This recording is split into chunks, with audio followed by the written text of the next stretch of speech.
again. My name is Skylar, and over here in fishnets and knee-high socks is Brittany. Hello.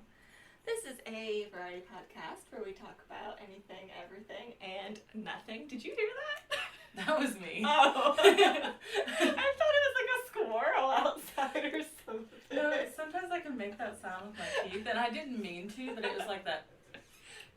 Sound where like your teeth and your lip. It was on accident completely, but yeah, that was me. I definitely make mouth noises sometimes on accident, but it sounded like it was coming from outside. So I was like, hello? I have secret ventriloquist powers that I didn't know about. I can throw my voice. But we're back. How are you?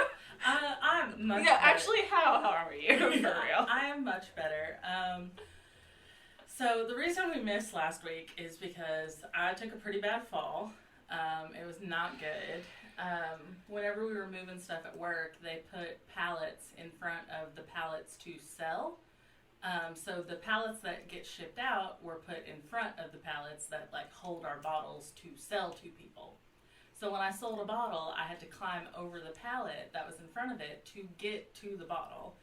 And then I set the bottle down, and when I went to climb back over, my foot got caught in the cling wrap on the pallet, so it twisted my ankle, and then I fell off the top of the pallet of boxes and jammed my wrist because I caught myself with my hands and like busted up both of my knees pretty bad. Like there's a giant, like, it wasn't bleeding, but it like took a whole layer of skin off, but without actually like, you know, breaking the skin. It just took a layer of skin off, and then the whole part was like surrounded with just bruised area. And then I also had bruises all up my thigh, on my shins, just from moving stuff this week.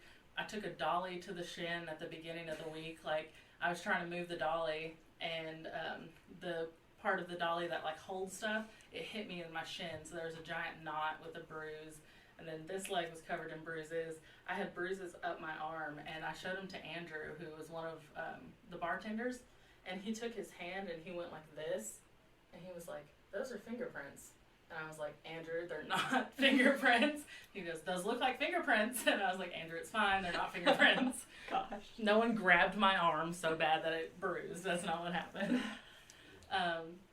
But yeah, and then so I had to leave work early on Saturday. Like, Mizi, who's the bar manager, let me go because I was just like, I hurt so bad. I thought I was going to throw up. Like, that's how bad I hurt. And then Monday, so this was after, I took my dogs out to the bathroom, and whenever I did that, one of their antlers was in the yard, and I stepped on it, and it went through my shoe and through my foot, so there was just a puncture wound from like one of their deer antlers that they chew on, and so that's been fun. It still kind of hurts, but not as bad. Jesus Christ. Yeah, it's been a time. And I somehow hurt my finger, and I'm not sure how, but it's like really sore right here, and there's like a little cut, and it's like I don't know what I did, but it's there too as well. Just add it on. And then Lana nicked my foot while we were downstairs. I was worried she was gonna hurt you. Yeah, she like cut you good. Yeah. I was worried she was gonna like hurt your already hurting. No, she just added to it. It's right. fine. I live with that every day, so. Damn, girl. It's okay. But you're better, you're feeling better, yes, starting to. Lots of stuff has happened that have made me emotionally happy. I wasn't physically well, but I've been emotionally good this week. That's something. That's good. You know, a lot of it is music related, so that's fine, but that's okay. Hey, nothing wrong with that. EXO came out with a new song, and I watched it like a few days late, so it came out, oh god, how long ago did it come out? Like 2 weeks ago, maybe? I think is when it was released. Yeah, it was released 2 weeks ago. No, but 2 weeks ago. But basically, I didn't watch it until like earlier last week. And it's so good. I've been like obsessed with it. It is just incredible. And it's called Cream Soda. So if anyone's interested, check out Cream Soda by EXO. It's really good. And then I got the pre-sale codes for the Roses show in Ohio because they're doing a U.S. and Canada tour, and they've got a show in Columbus. And I've never been to Ohio, but they didn't go to Chicago or Atlanta. They're like That's my shoe. She's scratching your shoe? I was trying to figure out, like, what she's doing. Yeah, she took my shoe about halfway across the room. Mochi. A little stinker.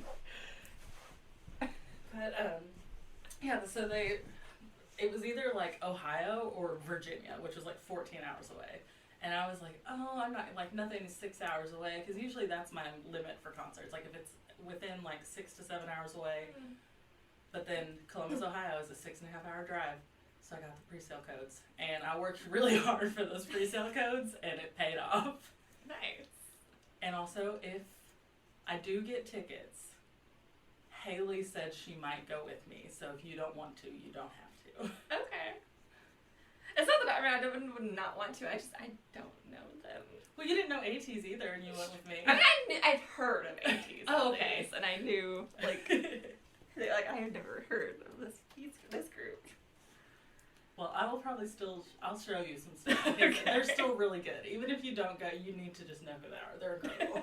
Fair enough. Yeah, so that's exciting. But how have you been? You asked me right when I'm taking a drink. Sorry. I needed a drink, so I was like, it's your turn now. I'm good. I've been fine. I told myself I was going to learn how to make books, and I learned how to make books. I've made 2. I'm working on my 3rd one, so that's been fun. Even if they're not as perfect as I want them to be, it's fine.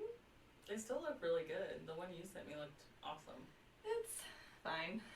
It's nitpicky stuff, I guess. But it's fun. I like it. I did hurt myself though. I was trying to cut the cover board. I was using my utility knife and my ruler, and I went shoot, and I went cut it right through. Oh, I just hit it. Ow. My nail and my little chunk of skin on the tip of my pointer finger.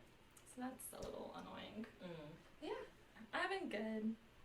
Just trying to stay dry and cool in our fucking area. Oh, I know. It's insane. So hot, and we got like emergency levels of flooding. Yes, and then we just had another thunderstorm, yesterday? Yeah, last night. Yeah. Luckily, we got to dinner, and we were sitting in the car waiting for them, because they were like, we'll text you when we have a table. So we were sitting in the car, and we just see the sky get dark. And we were in the Expedition, which a Ford King Ranch Expedition is not a small car. But it was so windy that you could feel the Expedition shaking. Yeah, it got really dark, and the wind just picked up out of nowhere yesterday. And it was just, the rain was coming down again, because that's all we've been getting was like thunderstorms, flooding. Yeah. And I was like, it's kind of sad that my mom is visiting family in Alabama this week, because with all the thunderstorms, we had like 4 or 5 different kinds of mushrooms growing in our yard from where it had rained so much.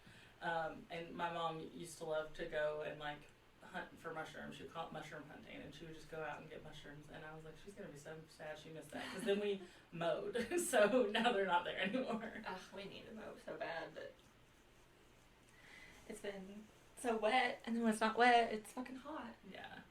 Stupid hot. It was like yesterday, it was really hot, and it's just like, you want to go for a walk? And I was like, no, don't. It's also supposed to storm, but you go have fun. And he did, and he went, and it was like right, and I was like, okay, well, how long before I need to worry that you're not back or I haven't heard from you? It's like a couple hours, like 5 o'clock or something. And that's about the time the weather was supposed to get here. So I was like, okay, good, great. So he goes, I don't hear from him, and then I get the alert on my phone, like, oh, you're in a severe watch warning, whatever it was, I can't remember. And I was like, okay, where are you? Come back. And he's like, severe for what? It's beautiful out. And by the time he like got home, that's when it just got dark all of a sudden. And I was like, that's what we're watching for. It's like, yeah. Because the warning did come in early. It was like, because I got the alert on my phone while we were sitting in the car, and then like it had kind of gotten overcast, but I was like, oh, whatever. Like, and then when it got dark, it just came out of nowhere. Yeah. I was like, well, that's it. And I could like see the line where the storm had stopped, and like the rest of it was like clear skies, but you could see where the storm was, like the actual line, which was pretty cool. I always think that's cool. Yeah. But yeah, just a lot of crazy weather here. Mm. Well, what are we doing today? So today we're doing random again. Yes. Because we figured we could. Yes. We can do what we want. That is true. This is our show. We can do what we want. It's also random, so Yeah. it's hard to be like, that's not really doing the same thing twice, if you think about it, so. Yeah. Because it's not like, whereas like, you know, paranormal, that would be 2 paranormal stories in a row. Whereas random, you can literally pick anything. No. What are we drinking? We're drinking red wine. Finally, something good. It's been disliked for too long. So what are you drinking? I think it's a cab. I don't remember. But it's the last of my red wine. I'm drinking sea glass. I can't remember which sea glass I got. Okay, I got a Pinot Noir. Because I love the sea glasses Pinot Grigio. I've gotten the sea glass Pinot Grigio a couple times, and it's really good. So I figured I'd try out their Pinot Noir and see if that was also good. I don't think I've ever had sea glass. Oh, I really like them. They've got a cool little... Yeah, I was looking at the little, it's like sea glass logo. Makes sense. I think it's so cute. That's why I got the sea glass Pinot Grigio first, because I thought it was so cute. I was like, and I love cute little bottles. That's usually why I get them. Also, while I was looking for wine at the store, there's a new ghost wine. It's not called Ghost Runner. It's called Ghost Pine, I think is what it was. Mm-hmm. And I was like, I'm not even going to touch that with a 10-foot pole. I don't even know if it's related. It's probably not. It's a different name. It is a different name, so it's probably not even close and not by the same company or anything like that. But now we have to for the next paranormal. But I refuse. I was like, I'm not touching that with a 10-foot pole just in case. I was like, I don't have good experiences with wines with ghost in the name. God, that really was like the worst wine. It was so bad. It's just chemicals. That's what it was. It was just chemicals. It was. Elon Musk is ruining Twitter. I would just like to point that out. You mean X? I'm not calling it that. My logo changed today on my phone. I was like, ew. It did to me too. I literally opened up my phone and I said, ew, out loud. And Rich was like, what? I was like, Twitter logo changed. He's like, oh yeah, mine did a few days ago. I was like, I hate it, thanks. See, and that's so ugly. My whole timeline, they, everyone was talking about it yesterday. They were like, oh, the logo changed. And they're like, well, I use shortcuts, so this is what I'm going to do, so that way I can still have, my logo. And mine didn't change. And I was like, normally whenever Twitter would update, mine took, weeks after everybody else's for some reason. I don't know why. But then this morning I woke up and I checked my notifications, because I have, notifications on for, some of my friends and, different, artists if they're, and it was all the new logo, and I was like, you gotta be kidding me. But then and I hate the notifications too. I hate it. It looks like one of those cheap, it looks like an AliExpress or a Temu. It looks like something like that. Very generic, bland. Not as unique as a little blue bird. Yeah. I heard someone say it looked like a porn site. Kind of, yeah. It looks seedy. And it's so weird, because, in my folder, you can see, Twitter's my first one, and it still has the logo, but when I click on the folder, it goes to that. So I don't know. That is weird. But occasionally, every now and then, it looks like I have normal Twitter, I guess. Yeah.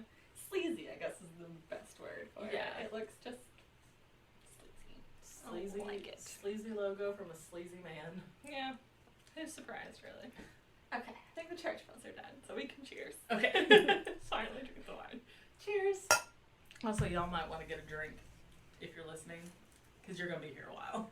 How did you get to do what you wanted to do? I've got 36 pages of notes. Maybe we should just do you. Because I'll be honest, I was almost not going to do anything. So I was like, I don't really feel like it. I don't know what I wanted to do. I was like, ooh, maybe Skylar has her long one. And then last night I thought of something. I was like, okay, I can do this really quick. And it ended up being longer than I meant it to be. So we can hold off on it if you feel like we need to. No, it's okay. We can do both. I don't want to edit a 3-hour episode, Skylar. But, because I was thinking about it today, I was like, so what were the longest ones that I've done before now? And it was the Gabriel case. It was 17 pages. And then Got 7 was 21 pages. So I've surpassed the longest one by 15 pages. Oh my god. Well, I'm going to try to get through mine really fast then. You could have told me that before we spent 17 minutes chit-chatting. But I wanted to chit-chat too. We can chit-chat after. But the people deserve to hear our chit-chats. People hate chit-chat podcasts. Our people will get to love chit-chat podcasts because that's all we do. That's all this podcast is. Just people talking at and to each other. About nothing. Welcome. Okay, well, with that little bit of info coming at us, let's jump in, I suppose. So, I don't know why, but last night, I had the desire. I was like, oh, Mary Shelley. She'd be a cool lady to talk about. So we're going to talk about Mary Shelley. Perfect. So, I'm going to Wasn't she the one who always made fun of Lord Byron? Weren't she and Lord Byron, like, beefing a lot of the time? It's possible. I don't have anything about that, but they do know each other. So it's very likely it was her. I didn't look at any of that. I got just... Her life was kind of crazy. Okay. So there's a lot, and then that would not surprise me at fucking all because of some shit that happens with Lord Byron. Okay. Okay. So Mary Shelley is probably you know her because she wrote Frankenstein. She is the mother of sci-fi. Let's go. But let's talk about her life because, like I said, she's kind of crazy, but she's a cool chick.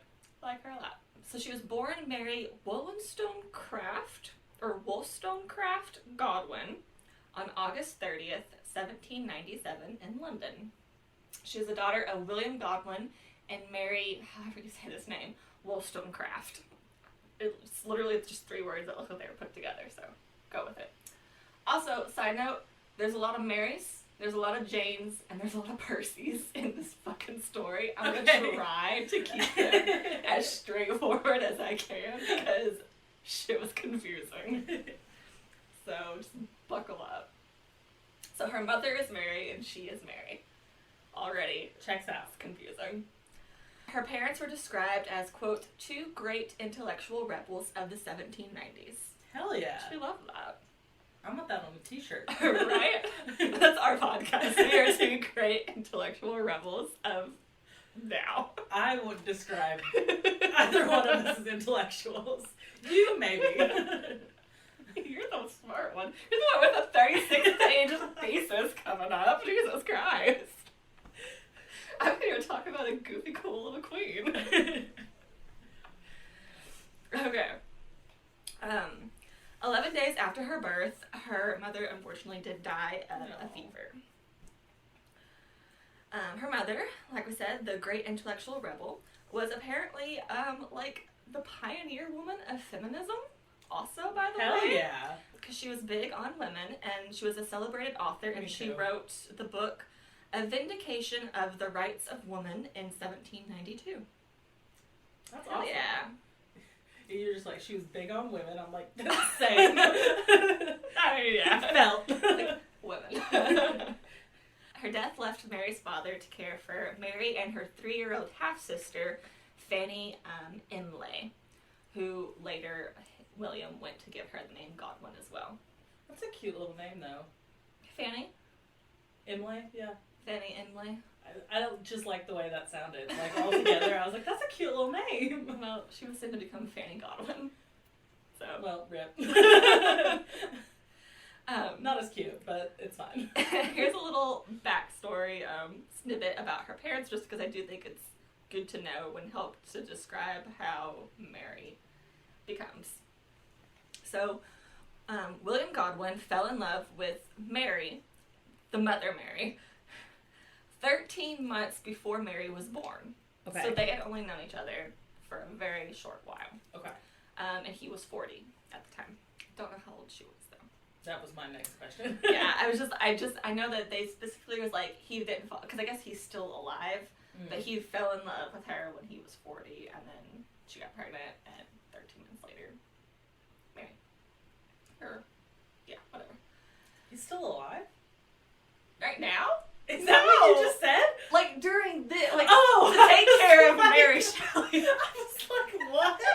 Yes, actually, he is the original Frankenstein. He is still alive. Because I just heard he's still alive. And I started doing math in my head. I'm like, wait, 17th century? What? I think more people would know if he was alive still, because that would be freaky. Yeah, see, we're the two great intellectuals. This is going to be such a long episode. I'm only 2 bullet points in. I'm going to stop talking now. No, keep doing it. So, they fell in love, only knew each other for 13 months before Mary was born. The pair were both ethically opposed to the institution of marriage, but they married 5 months before the birth of their daughter in order to give her social respectability. Oh. So they were both opposed to marriage as a construct, as an idea, but in order to help Mary later on in life, they were like, let's get married. And I guess, fuck Fanny, because she's still a bastard kid. But well, isn't Fanny only her half sister? Yeah, but I'm just saying, the mom didn't care enough for Fanny and her dad, I guess. It's just kind of funny to me. Oh. Poor Fanny. Poor Fanny. So then, having lost his companion, William dealt with his grief through, one of the only ways he knew how, which was through intellectual reasoning and reflection. So the day after her funeral, he began to sort through Mary's papers, and by September 24th, she died in August, so very shortly after, he had started working on the story of her life. So he was going to compose a memoir, basically, for her. That's so sweet. Yeah.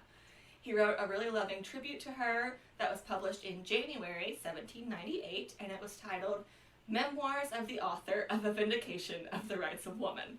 So, not a very clever title, but his heart was there in the right place. That's a bit of a tongue twister. That's a bit of a mouthful, I'm going to be honest. Yeah. Your titles are supposed to be catchy. Well, 1700s.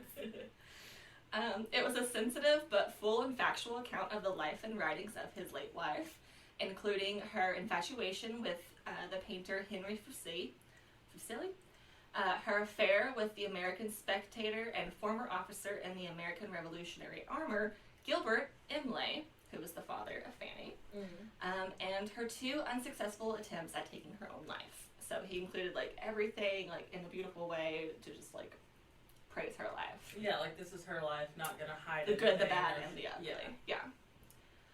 His goal was to immortalize his wife, whom he considered to be, quote, a person of eminent merit, end quote. However, the public took it a different way. Oh. As they are wont to do when the masses get involved, right?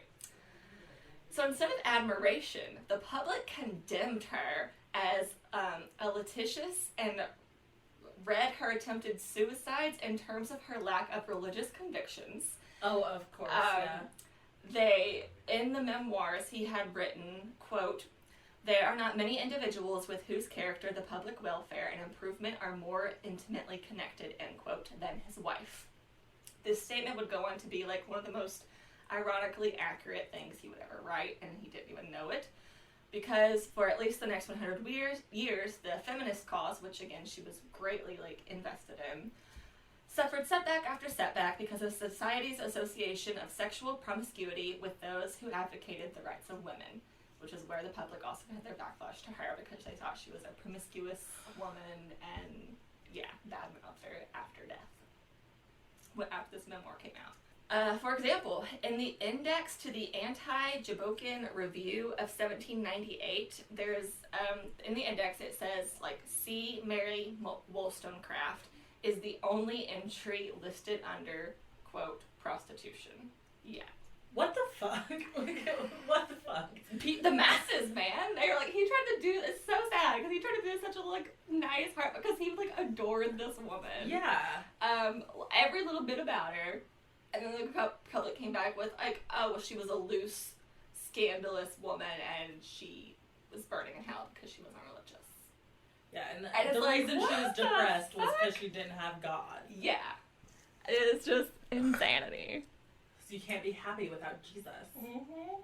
Just damn. But here we are. People still doing that shit today. So that's just kind of a little bit of a taste of, some of the, legacy that Mary got from her mother.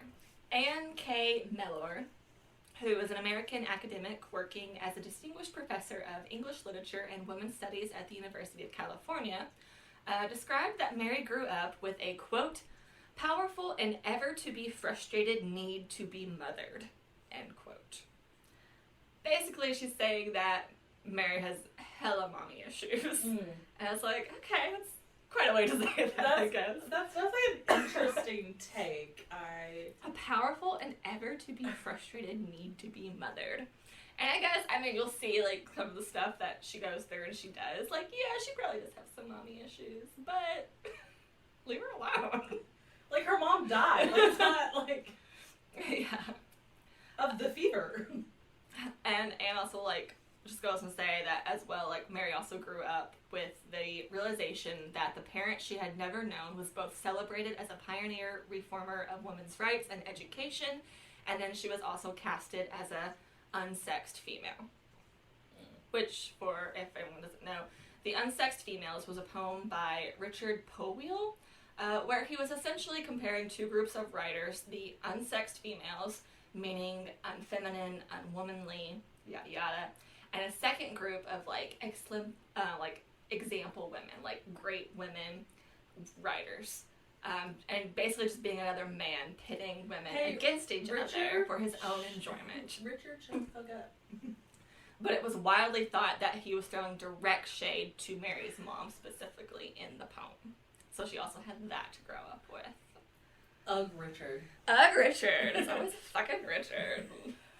But yeah, it's just like, leave this woman alone. The fact that you could write a whole poem as, well, actually, why am I not surprised? I was going to say, like, as a man. I was about to say, men do a lot of shit. I'm like, well, no, that actually checks out. Like, you know, he is a man who thinks he can just put his opinion wherever he wants to put his opinion. I mean, look at the Barbie movie. All the men freaking out about that. Oh, I know. Have you seen the people that are like, I can't even get into it. There's so much shit. There's so much. Yeah, especially if you are on Twitter, because, you know, Twitter is a hellhole. Oh, yeah. Honestly. Oh, yeah. It's my trash. favorite app, but it is a hellhole. And so it's just constantly, like, but luckily I get the people on my timeline who are like, these people who have these opinions about the Barbie movie are wrong, and they're being idiots and stupid, and I'm like, thankfully, I've curated a timeline that's like people who are sane. Yeah. I'm on the good side for me, personally. So, having no mother figure, Mary immediately took to her father and essentially just became like a daddy's girl type of thing. He was her primary caretaker for the first 3 years of her life. There was like no one else, and eventually he got like a housekeeper and all that would help. Mary's attachment to her father was become intense and long-lasting. So that was also another like defining aspect of her like growing up, being attached to her father. Mary was described to be precocious, sensitive, and a spirited child, and it was said that she became his favorite child. Again, poor Fanny. Poor Fanny. No. Poor fucking Fanny. It gets worse.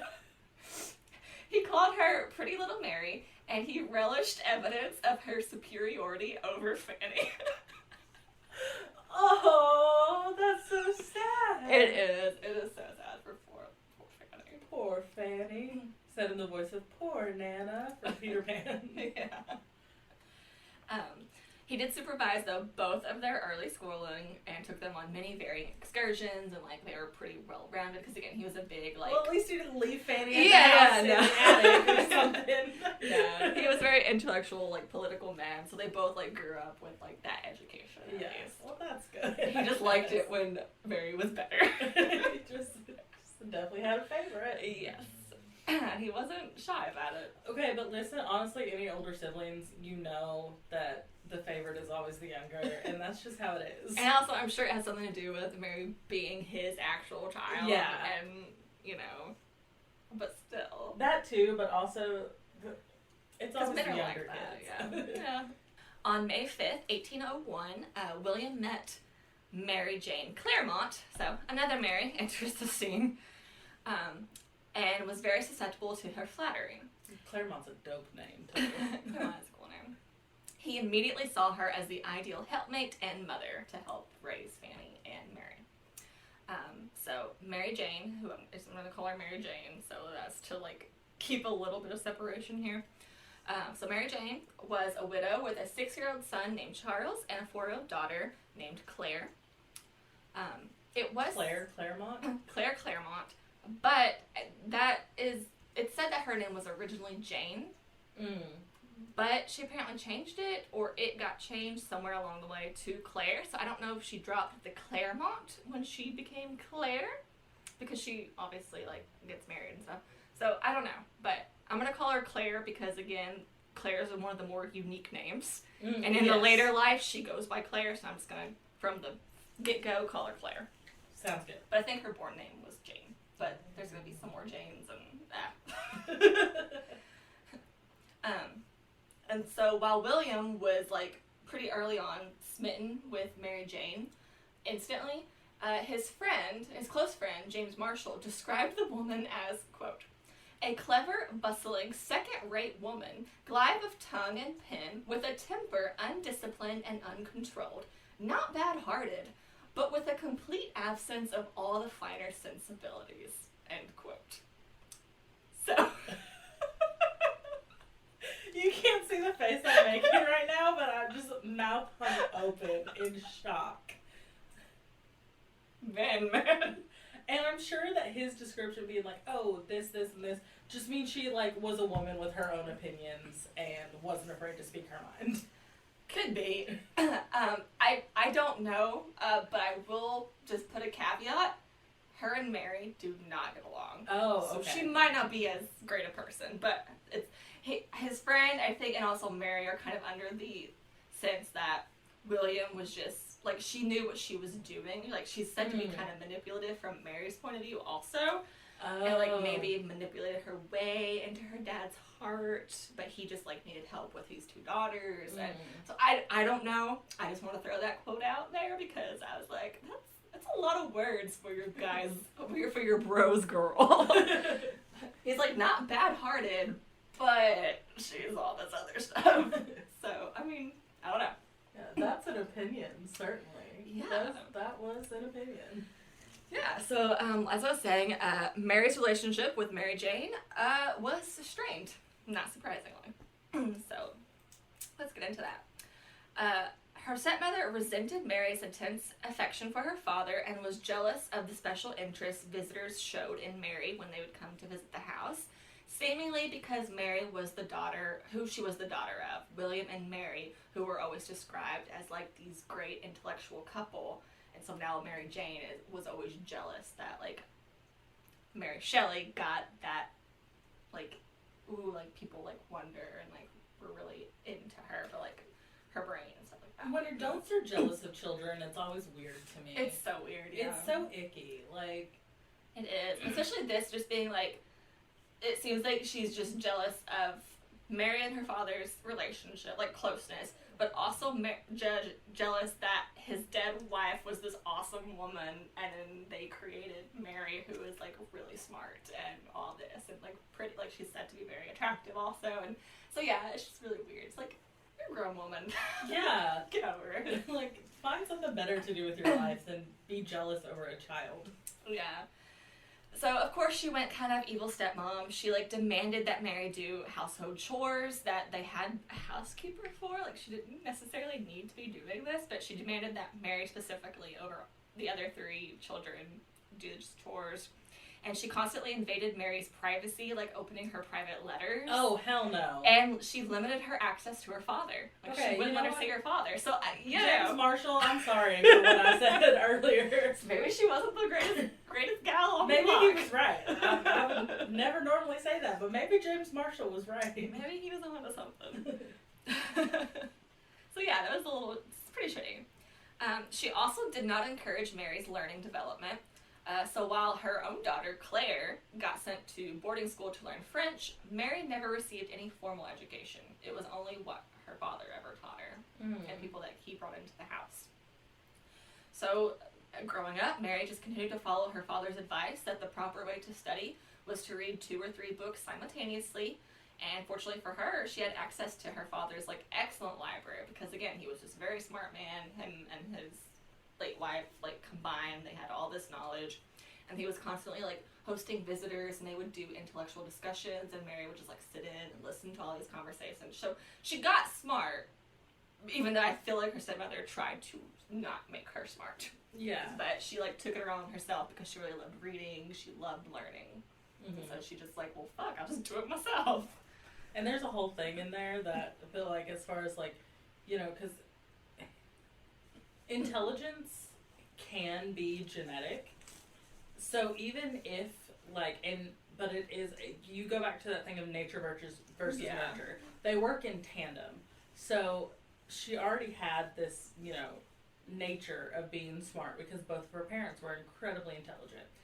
But even when you pair that with trying to take it away, but her still having access to what she had access to, even though it probably wasn't, you know, wasn't a formal education, when you are already that smart, any sort of like passion for learning and access to any type of learning will continue on. And so oh yeah, there's a whole thing. There's a way to put that into better words, but I don't have that right now. I think you did very good. But no, yeah, so she was not to be stopped from learning, essentially. Even as a child, her favorite pastime was to write stories. And me too. I wrote my first story when I was like 4 years old, and I found it in a little pink notebook. And it was one of the, like, the wide ruled, and it was probably about that big, and it had that texture, like the, like, you know, the old folders and stuff, and the old notebooks, and, like, old mouse pads, like, and you could kind of, like, turn it, and it would, like, flip the, like, that texture of, yeah. That's what it was, and there was, like, a little 4-year-old me writing a little story in, like, this handwritten, like, little tiny notebook, and I was, like, I went back and read it because I found it when I was cleaning my room, and I was like, oh, this is so bad. Why did I ever think of that shit? I'll bind it into a book for you. That's okay. I think I threw it away. No, you can't throw that away. Well, my mom was like, why did you, because I was telling her about it. She's like, why did you throw that away? I was like, because it was trash. I was 4 years old. It wasn't good at all. She's like, but that's how you got your start. It's like an emotional thing. And I was like, oh, I don't have those. So I just threw it away. There we go. And in 1808, she wrote a reworking of Charles Dibdin's song, and I'm not sure how to pronounce this, Monsieur, but it's not French, so I'm not sure. And then it goes, non ton pas, I don't know. But she rewrote his song, that, and it was published by the Godwin Juvenile Library. Her version that she wrote as a kid was so popular that it was republished in 1830 in an edition that was illustrated by Robert Cruikshank. So even as a kid, she was just like writing bangers. As Mary got older, the tension with her stepmother increased, naturally. Anne Meller, what did I call her? The academic from earlier. Oh, Amy? Anna? No, her name was Anne. Anne. Yeah. I was close. Amy, Anna, Anne. It's somewhere in there. It was there. I said Anne Meller, and I was like, and I couldn't think of what I called her, but the academic from earlier mentioned argues that Mary, quote, construed her stepmother as the opposite of everything that she had learned to worship in her own dead mother, end quote. So you kind of see that makes a lot of sense. So she goes on to say, so like, to Mary, her stepmother was conservative, Philistine, devious, and manipulative, and her mother was free-thinking, intellectual, open, and generous. So her stepmother was basically just like the opposite of everything she had ever like loved about this woman she never knew. So it makes sense that there would be friction there. And also it just seems like her stepmother was horrible to her. But yes. Yeah. In the summer of 1812. There's also a thing there about, you know, worshiping someone you've never met and creating this idea of someone in your head. For sure, like, you know. That's why I feel like why you said like her life is crazy, and it's like this is part of the reason why her life is crazy. Oh, it is like, crazy. When you idolize someone who you like, you know, it goes into the whole thing about what's the word? In a sense, but not really, like parasocial relationships, like putting your everything into someone who can't give it back to you and won't give it back to you because... Yeah, that makes sense. but it's also different because, you know, that's her mom. Yeah. But at the same time, it's kind of, there's, once again, something to be said there. Yeah. In the summer of 1812, William sent Mary to visit William Baxter, who was an acquaintance of his who lived in Scotland. So, it was here that Mary is said to have experienced a happiness she had rarely known. She grew fond of Baxter and soon developed a friendship with his two daughters, Christina and Isabel, which, you know, I always hear Scotland's a magical place. Apparently it was like, she'd never been happier as a kid. And then when Mary returned to London in November, she met William's new young and wealthy disciple, Percy Shelley, and his wife, Harriet Shelley, for the first time. So, November of 1812. This was the first time Mary and Percy. Obviously, his name is Shelley. Spoiler alert, they're going to get married. How old is she? We'll get to that. That was immediately my first question. I'm like, wait, how old is she right now again? Right here in 1812, she's 14, I think. Yeah. We'll get into how they both were when they got married. Alright, so that's when they first met. A little bit about Percy. So Percy was the son of a man of fortune, and he had received a superior education at Eton and at Oxford. So he's a very smart man. Before he was 17, he had published 2 Gothic romance novels. So, I mean, he's a smart guy. Percy shared William's belief that the greatest justice is done when he who possesses money gives it to whoever has greatest need of it. And it was this belief and his desire to benefit humanity more directly that brought him to supporting William financially in his endeavors. So it was also like, he has a good heart, too, at the core of it, and that's what brought him and her father together, because they both share this belief, like, you should, if you have money and other people need it, you should give it to people that need it. They're smart, generous. Yeah. So that's how they became working together, and where Percy was quite wealthy, he began to then, like, financially support William in all of his different, like, humanity-based things, yeah. So that was in 1812 when they first met. So then Mary met Percy again on May 5th, 1814, so a couple years later. She thought he was a generous young idealist and saw him as a budding genius. On his end, Percy had become dissatisfied with his wife and was affected by Mary's beauty, her intellectual interest, and above all, by her identity as the daughter of William and Mary, which that's kind of ick. That's so icky. Like, 1, she's 16 at this point. Yes. And 2, the fact that he's interested in her as an entity and, like, once again, the idea of her. Yeah, and that's pretty bad. She just looked away out of frustration. It's fine. Keep going. Okay. So this was in May when they met again. By June the same year, so the next month, Percy was dining with the Godwins almost every single day. And they were also, maybe him and Mary were going off on a little clandestine walks and having some meetings. Some of these were said to be chaperoned by Claire, but I do not think all of them were, because it was also said on some of these walks is when they had sex for the first time on her mother's grave. That's where Mary lost her virginity, is on her mother's grave. That's crazy fact number 1 about Mary Shelley. That's insane. Yeah, because they used to take walks and hang out at her mother's grave and just, like, talk. They would go on, like, walks to other places, too, but that was one of her favorite places to go. Even, like, growing up, she would go and, like, read stories, or read her mom's stories out loud. Okay, that makes sense. But that part that you just said makes total sense. Yeah. The rest of it, insane. Oh, yeah, I mean, smart people aren't necessarily sane, Skylar. That is true. What's that quote about, like, intelligence I think I know what you're talking to insanity, like, pipeline? Yeah, I know. You've got the opposite, you know, like, ignorance is bliss, like, you know. But there's the caveat of that, or not the caveat, but technically the right word would be the reciprocal of that phrase. Yeah. That's about, like, intelligence and insanity, but I can't think of what it is. I know what you're talking about. I can't think of how it goes either. So yeah. So that happened, and then, like, inevitably, through all of that, these walks and tryst at the grave, on June 26th, they declared their love for each other. Mary was 16, Percy was 21. I don't like it. It is the 1700s. It is the 1700s, but I still don't have to like it. He is still, like, he could be much older. He could be, like, 40. He is said to be, he's a young, genius, good-looking guy. Like, I get it when you're 16, and, I mean, I don't, 1700s, I wasn't there. I don't know. I wouldn't like it nowadays. Yeah, well, they allowed, 40-year-old and 50-year-old men to marry 12-year-olds in the 1700s. They're trying to still allow that now, so that's the bigger issue, I feel like.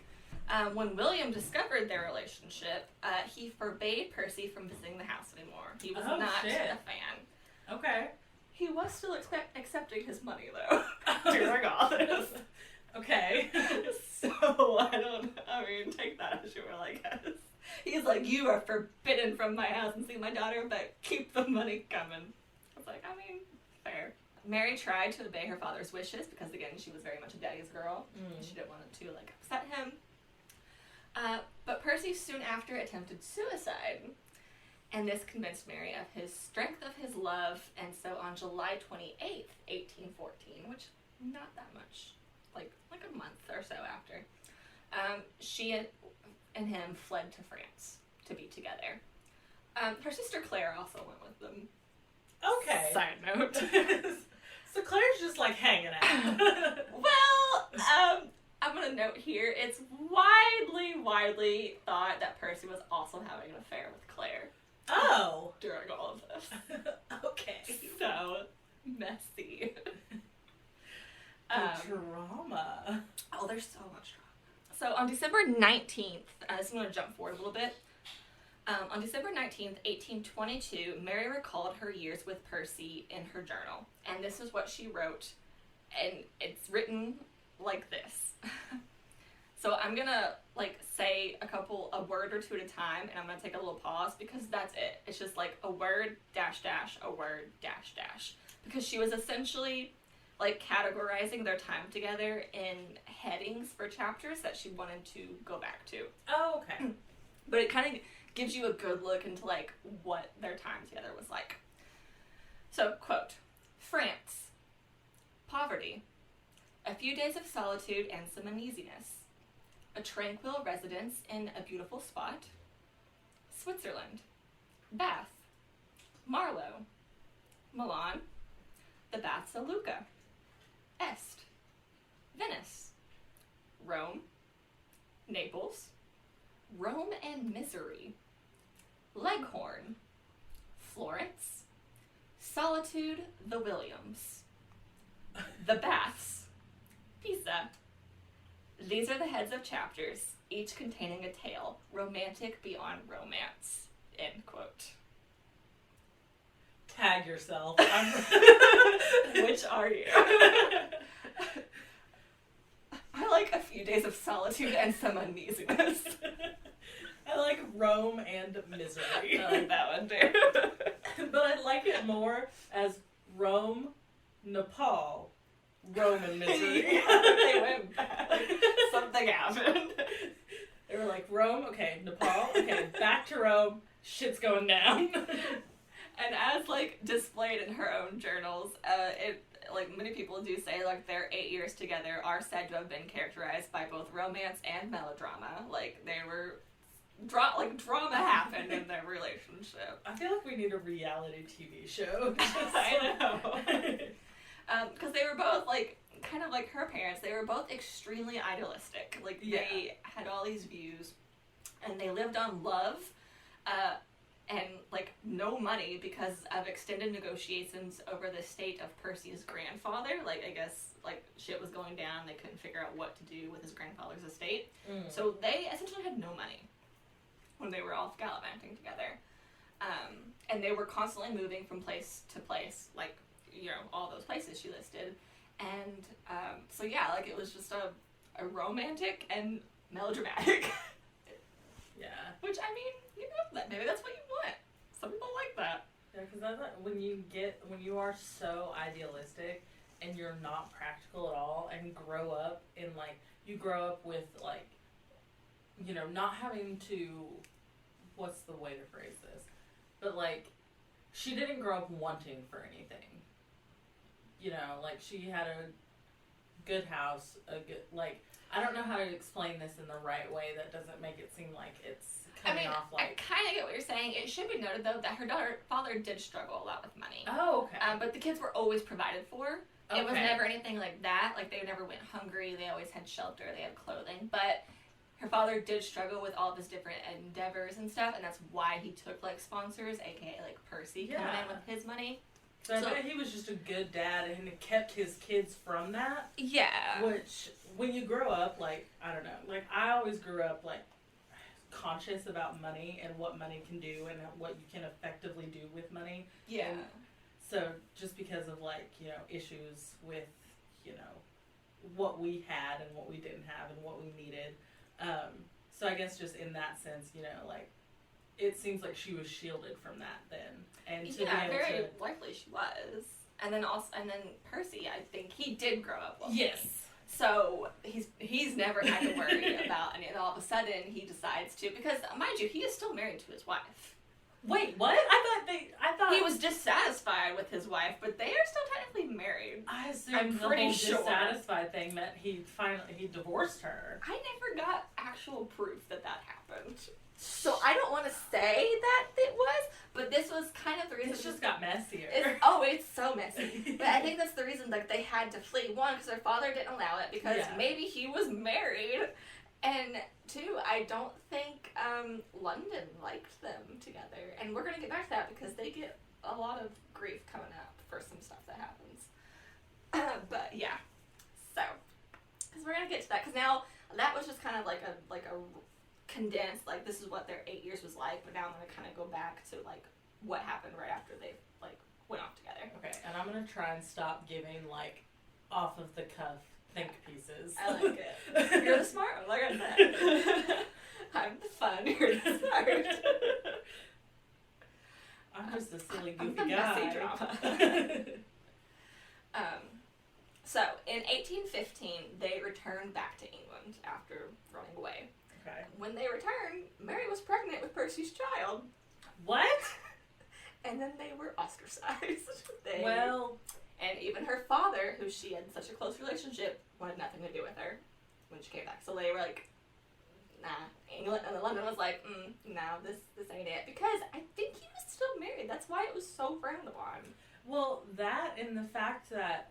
And they weren't married also. That could be that too. Well, because you...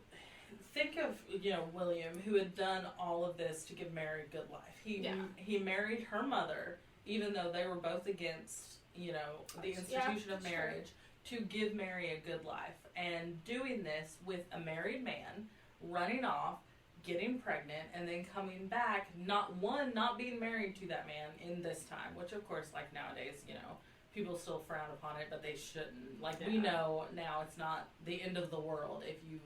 Yeah, you're not have a baby for the Antichrist when you're not married. But that, and paired with the fact that if he was still married, you know, all of that with a married man, and so I bet he also feels, you know, kind of hurt, and because, you know, he did all of this to give Mary a good life, and yeah, that's a good point. Their daughter was born, though, very prematurely and died very shortly after. Poor baby. Yeah, I don't even think she lasted 2 weeks. Like, so sad. Because it was, I guess, very premature birth. Mm-hmm. So on March 19th, 1815, shortly after the death of her baby, Mary recorded a dream in her journal. It went like this, quote, "Dream that my little baby came to life again, that it had only been cold and that we rubbed it before the fire and it lived," end quote. This and her anxieties about motherhood and the inability to give life led many to believe that this was maybe the beginning spark of the idea of Frankenstein, was this journal entry. So just keep that little nugget in the head, because I guess there's a lot like that trickled into like her psyche that obviously led to Frankenstein, but this was one of the like definitive in writing. People were like, oh, that's interesting. Yeah. So that is interesting. So after this, Mary, Percy, and Claire spent the summer of 1816 in Geneva with Lord Byron, who had a recent affair with Claire and got her pregnant. Lord Byron, what are you doing? So messy.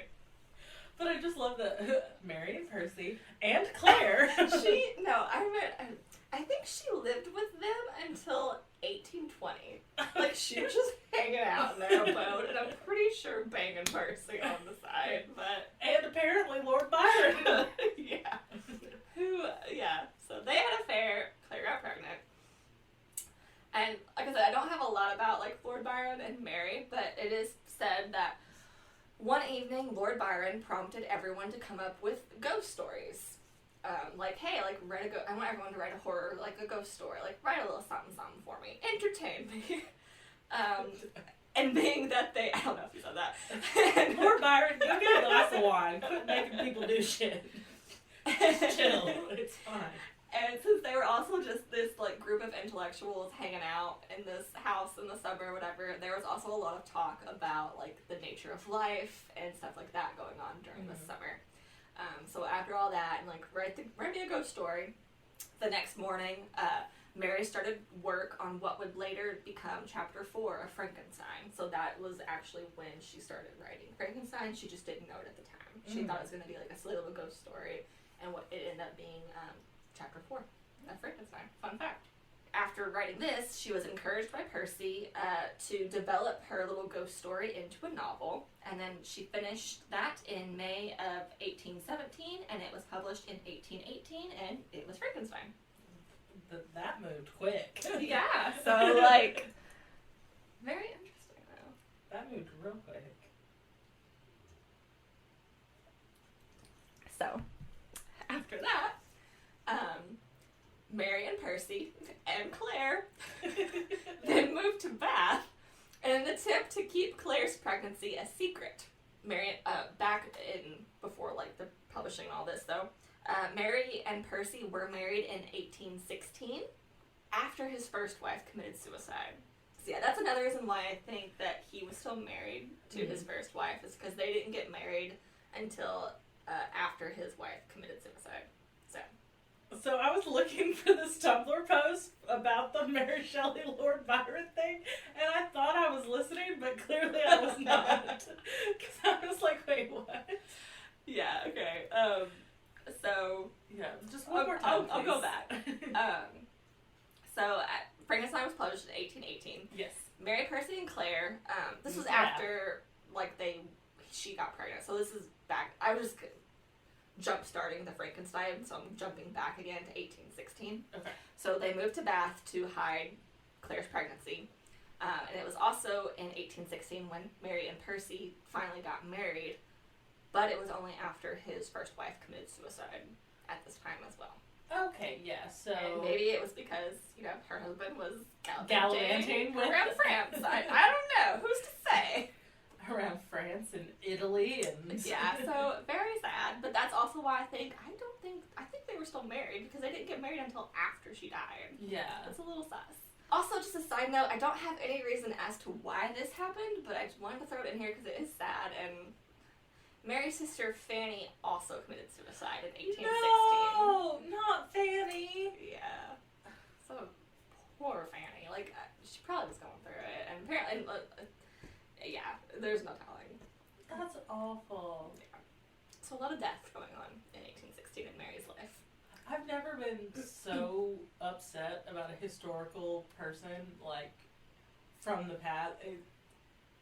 Poor Fanny. I know, and like there was no reason my heart. given. It was just like a little tip, and I was like, I want to know what happened to Fanny. Yeah, like what was going? Because we haven't heard about Fanny since Mary and Claire William started. hated her. Yeah. Poor girl. That's so sad. Yeah, it was very sad. Mary, Percy, and Claire then moved to Italy to get away from people like blaming them for all this death that was going on. So they said that in conjunction to Percy's wife's committing suicide, but I also wonder if it also had anything to do with Fanny. I don't know. But I guess people were giving them shit about all the death going on, so they then moved to Italy. On the way to Italy, they dropped off Claire's baby with Lord Byron because I guess they didn't want to deal with a baby in Italy. So silly, goofy. They literally said, here, Lord Byron, peace. Have your baby. Oh my god. accidental baby acquisition. I don't know. They just gave Lord Byron the baby. I just died because they were like, let's move to Italy, but I don't want this baby with us. Here you go. I can't. So as mentioned, Mary and Percy were both like very idealistic and free thinkers. So it's well known that they both explored relationships with other people outside of their marriage. Mary specifically pursued relationships with both men and women. It is said that while they both did it, it's believed that Percy was a little more promiscuous. Obviously, I mean, pretty sure everyone thinks he was having it on with Claire behind Mary's back. But a lot of this is also because Mary is said to get very depressed after her baby died, and a couple other things like put strain on their actual marriage. But it's still believed that Percy is like the only person she's ever really loved, but she like got around a little bit also. But he apparently got around a lot more. Mary and Percy had 3 more children together, but only one would survive.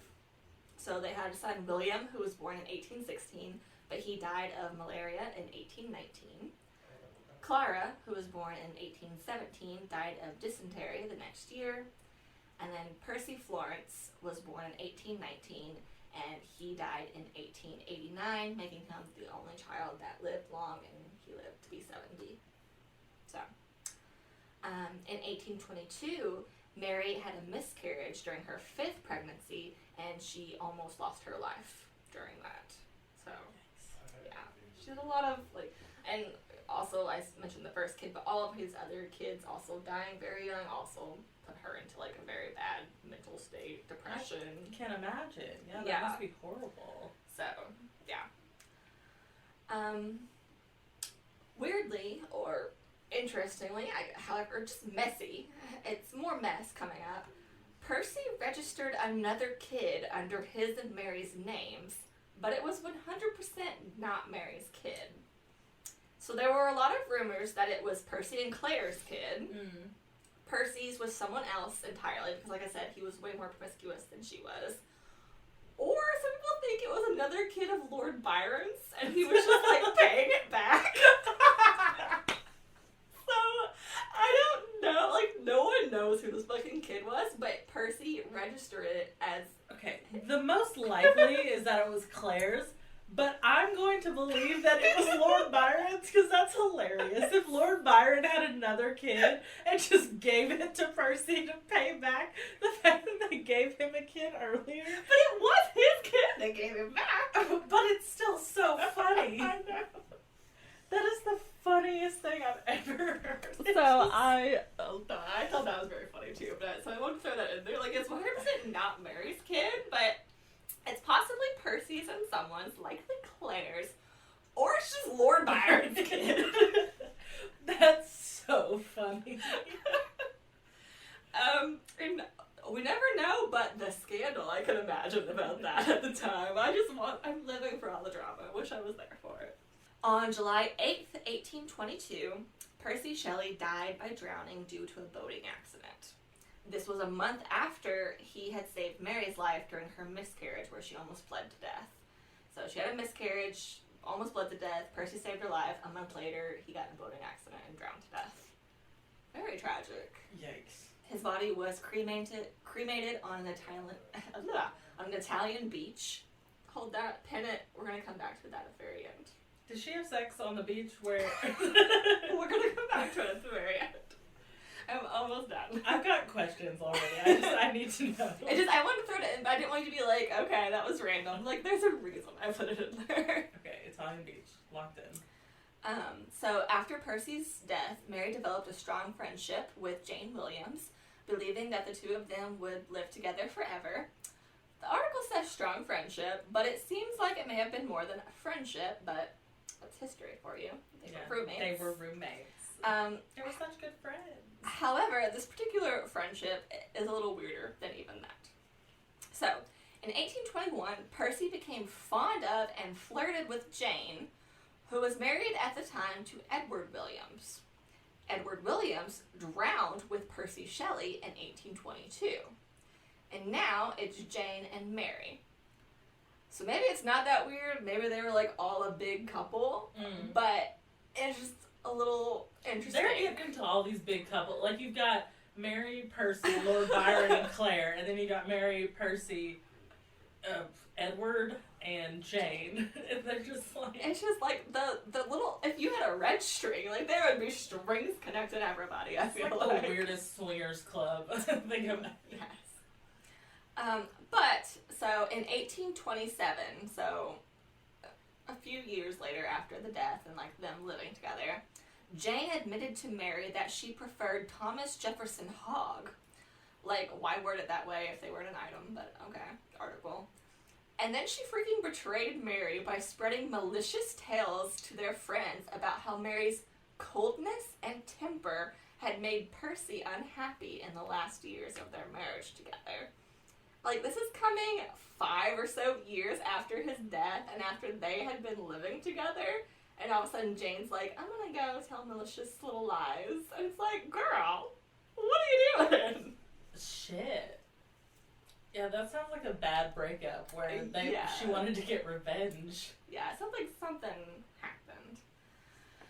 So that happened. Mary did receive a few offers of matrimony from various other men, but she never did remarry. She was only ever married to Percy. She rejected one man by saying that she had been married to a genius and she could only marry another. Damn. Like, go off, queen. So funny. And then in answer to another half-serious proposal, she responded, she didn't even, like, reject. All she said was, Mary Shelley shall be written on my tomb. End quote. That's all she said. Okay. Oh, she's so funny. Also in 1827, she assisted 2 female friends to get false documents so that they could live out their lives as husband and wife in France. Aww. Yeah. Which totally tracks because she was generally known for assisting women who were fucked by the patriarchy. Yeah. And like her mother before her. Like, she was a woman's woman. Okay. And that's why, like, James' claims also make no sense. Like, she was just being malicious on purpose, it seems like. So it definitely seems like a bad breakup. Mm-hmm. Not cute, Jane. Yeah, don't be toxic. Yeah. Mary spent much of the rest of her life as a successful novelist, biographer, and a travel writer. She was a devoted mother to Percy Florence Shelley, and she also was still a devoted daughter to William Godwin at the end of it all, who she continued to support emotionally and financially until his death in 1836. So yes, he is dead. Okay. To answer your original question. I was just very confused at the beginning. I was like, all I heard was, because he was still alive, and I was like, what do you mean? He's, what? In 1844, she published her last book, and by this time, she was already not in good health. And in 1848, she began to suffer the first symptoms of what was believed to be a brain tumor that eventually would go on to kill her. So, all this was going on in 1844. The disease was not diagnosed until December 1850, when she began to experience numbness in her right leg and impaired speech. Within a little more than a month, she was almost completely paralyzed. Which, like, if it had been bothering her since 1844, that sucks. I can't imagine the pain she was probably in. Mm-hmm. She died in London on February 1st, 1851, at the age of 53. She had asked to be buried with her mother and father, so her son and her daughter-in-law had the bodies of her parents moved to be with her in the churchyard of St. Peter's. A memorial sculpture to Mary and Percy Shelley was commissioned by her son and daughter-in-law and was installed at a nearby Christchurch Priory. Her daughter-in-law's name was also Jane, by the way, but I didn't say it much because I didn't want it to be confused with the Jane I was just talking about. Different Janes. Lastly, it's said that when her son and daughter-in-law opened up Mary's writing desk and were going through her things, they found locks of hair from her deceased children, a poem that was written by Percy, and a silk pouch with Percy's ashes and his heart. What? Apparently, Percy Shelley's heart refused to burn during the cremation of his body, and she kept it in a little pouch with his ashes in her writing desk. And the theory is that his heart had calcified due to an earlier stint of tuberculosis, and yeah, so she just kept his little heart with her. I thought the note was about the Italian beach. No, it was about her keeping his heart as a little trinket. That's crazy. Insane, right? I mean, I'd probably do it too, I'm not gonna lie, if I had a calcified heart of my lover. Okay, well, you also wanted Gizmo to be taxidermied. I still kind of regret I did. That's insane. That was Mary Shelley. A very condensed, I'm sure, version of her, but again, I went on way too long, but I think she's just, she's a bisexual, poly, mother of sci-fi literary queen. We love her. Legendary. Even if she's a little freaky. It's okay to be a little freaky. Keeping hearts in drawers and But having she sex was a with her lot mom. freaky. It's okay to be a little freaky. We don't kink shame here. But sometimes there's a line that sometimes needs to be drawn, I feel like. Drawn on the Italian sand. Is there anything else about the Italian beach? Can we go back to that? That's all I have on the Italian beach. Alright, y'all, strap in. Oh, God. If you need to refill your drinks, take your time. This is now the time to do so. Or you could just pause it, because I'm going to keep going. Take your bathroom breaks. So we're going to be talking about ethics. Okay. Which I took a course on this in college. I had early acceptance into the honors college whenever I went to the college that I went to. And every semester we had to take at least one honors course. And my second semester I took honors ethics. And I loved the class so much, and it's always stuck with me. So now I'm going to be talking about it today. Because I've even used, my ethics knowledge, in something that I was writing, to reference, the class itself and stuff in the class. So that was really fun, too. Nice. So, ethics in the sense that we're talking about today refers to the philosophical study of the concepts of moral right and wrong and moral good and bad, to any philosophical theory of what is morally right and wrong or morally good and bad. And to any system or code of moral rules, principles, or values. It is usually divided into normative ethics, meta-ethics, and applied ethics, are the three main branches of ethics. So normative ethics seeks to establish standards of conduct. The thesis for normative ethics is about whether or not actions are right or wrong based on their consequences, or based on whether or not they conform to a moral rule. If a theory adopts the first type of judgment, they are considered consequentialist. So if it is saying that the actions are right or wrong based on their consequences, then it's consequentialist. And theories that adopt the second type of judgment based on whether or not they conform to a moral rule are considered deontological. And there's a lot of the words that end in illogical or ology. And I always struggle saying those words out loud. When I read them, I'm like, this makes sense. I know what's going on. Yeah. But when I try and speak them out loud, I'm like, how the fuck do I say this? I have that with so many words, so don't even worry about it. So meta-ethics is more concerned with the nature of ethical judgments and theories. Most of the work in meta-ethics focuses on the logical and semantic aspects of moral language. Meta-ethics can be split into two main sections, moral realism and moral anti-realism, and then you also have cognitivism, which does not follow the boundaries separating realism and anti-realism. Applied ethics is the application of normative ethical theories to practical moral problems. Major fields of applied ethics are medical ethics, bioethics, environmental ethics, business ethics, and legal ethics.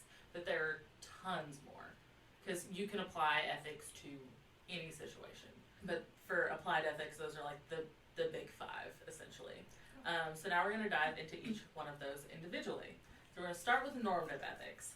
Normative ethics, or normative theory, or moral theory, you can call it any of those three things, intends to find out what actions are right or wrong, or which character traits are good or bad. Normative is an adjective that comes from norm. In philosophy, norm usually means standard, rule, or principle, not normal, just saying this is the standard, which can be considered normal, but if you think about norms in philosophy and psychology, or abnormal in philosophy and psychology, it's very different from how we use it in day-to-day speak. Okay. I broke my sperm. Oh! I didn't mean to. Oh no. It's infertile. Yeah. So, okay, to clarify.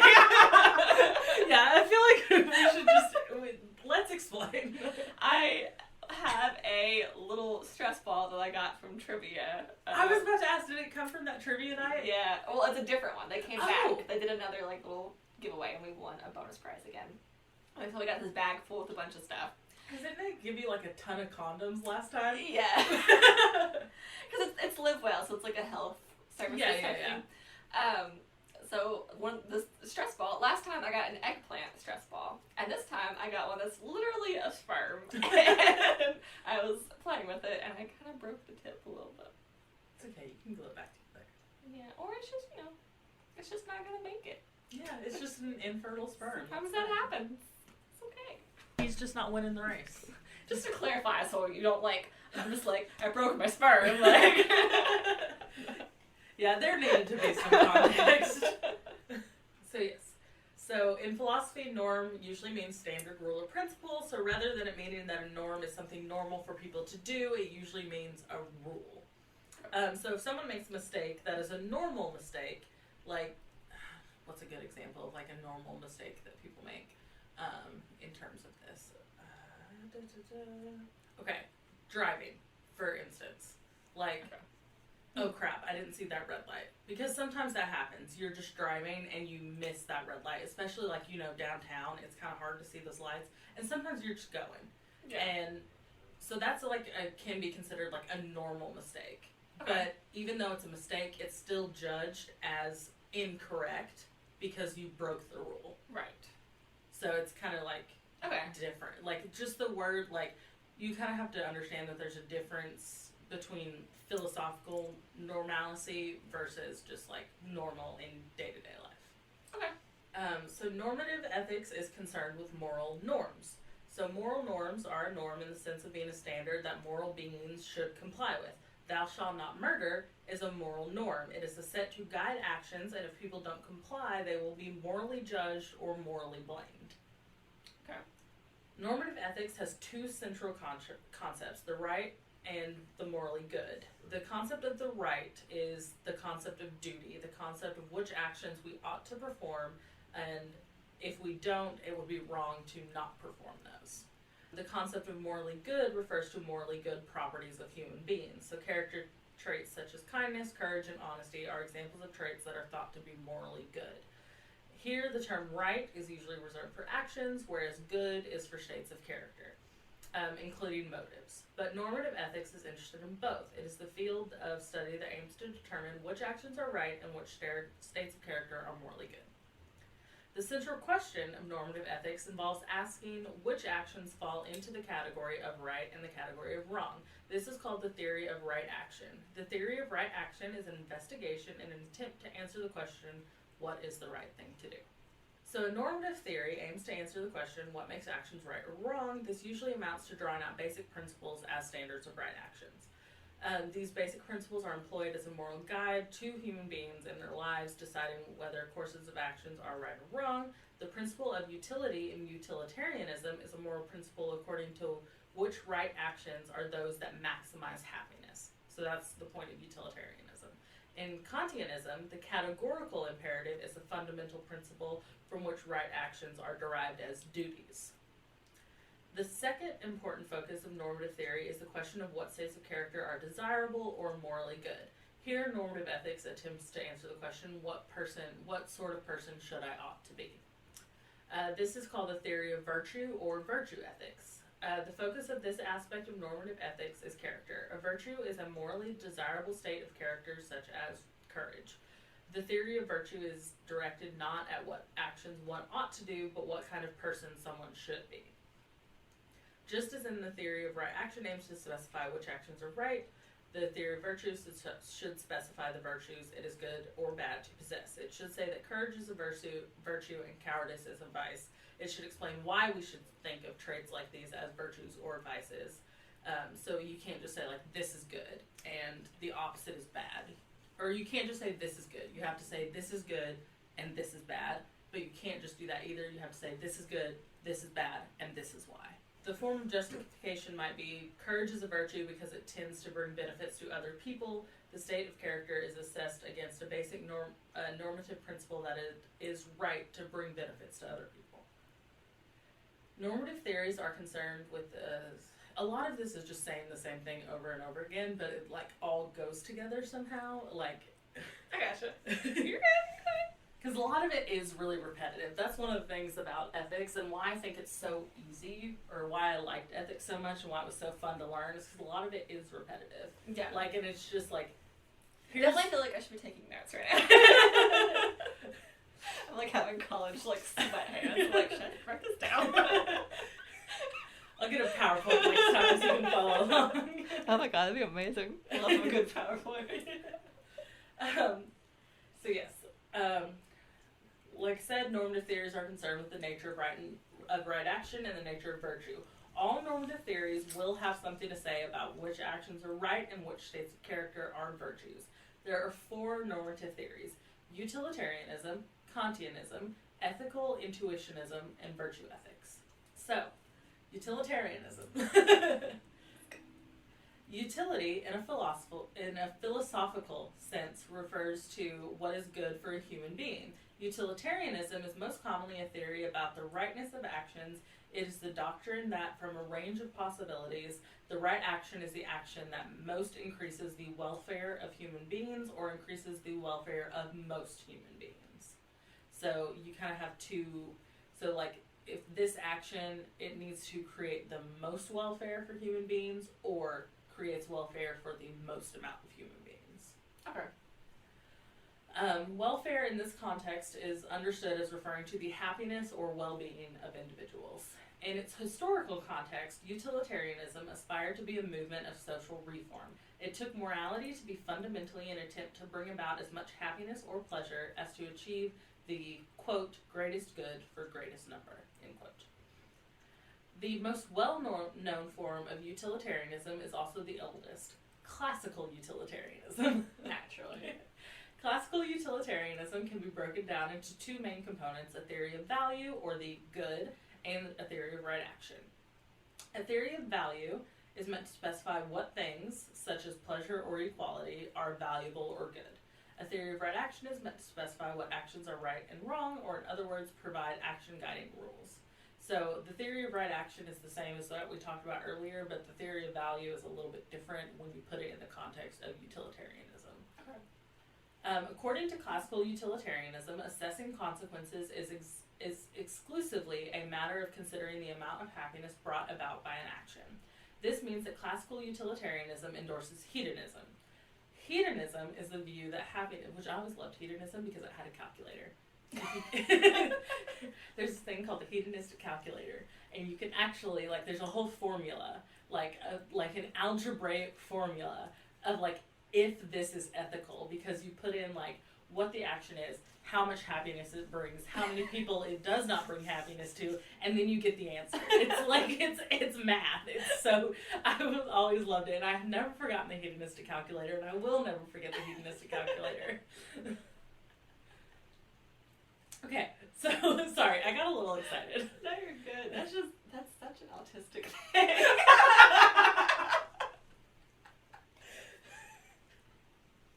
Like, give me the answer.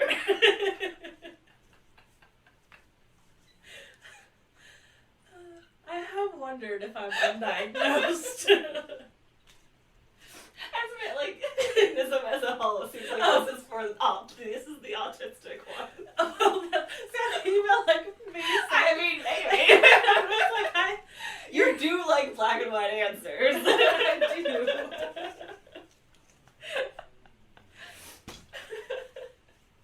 She kicked the wheel. Sorry. Apologize to the wheel right now.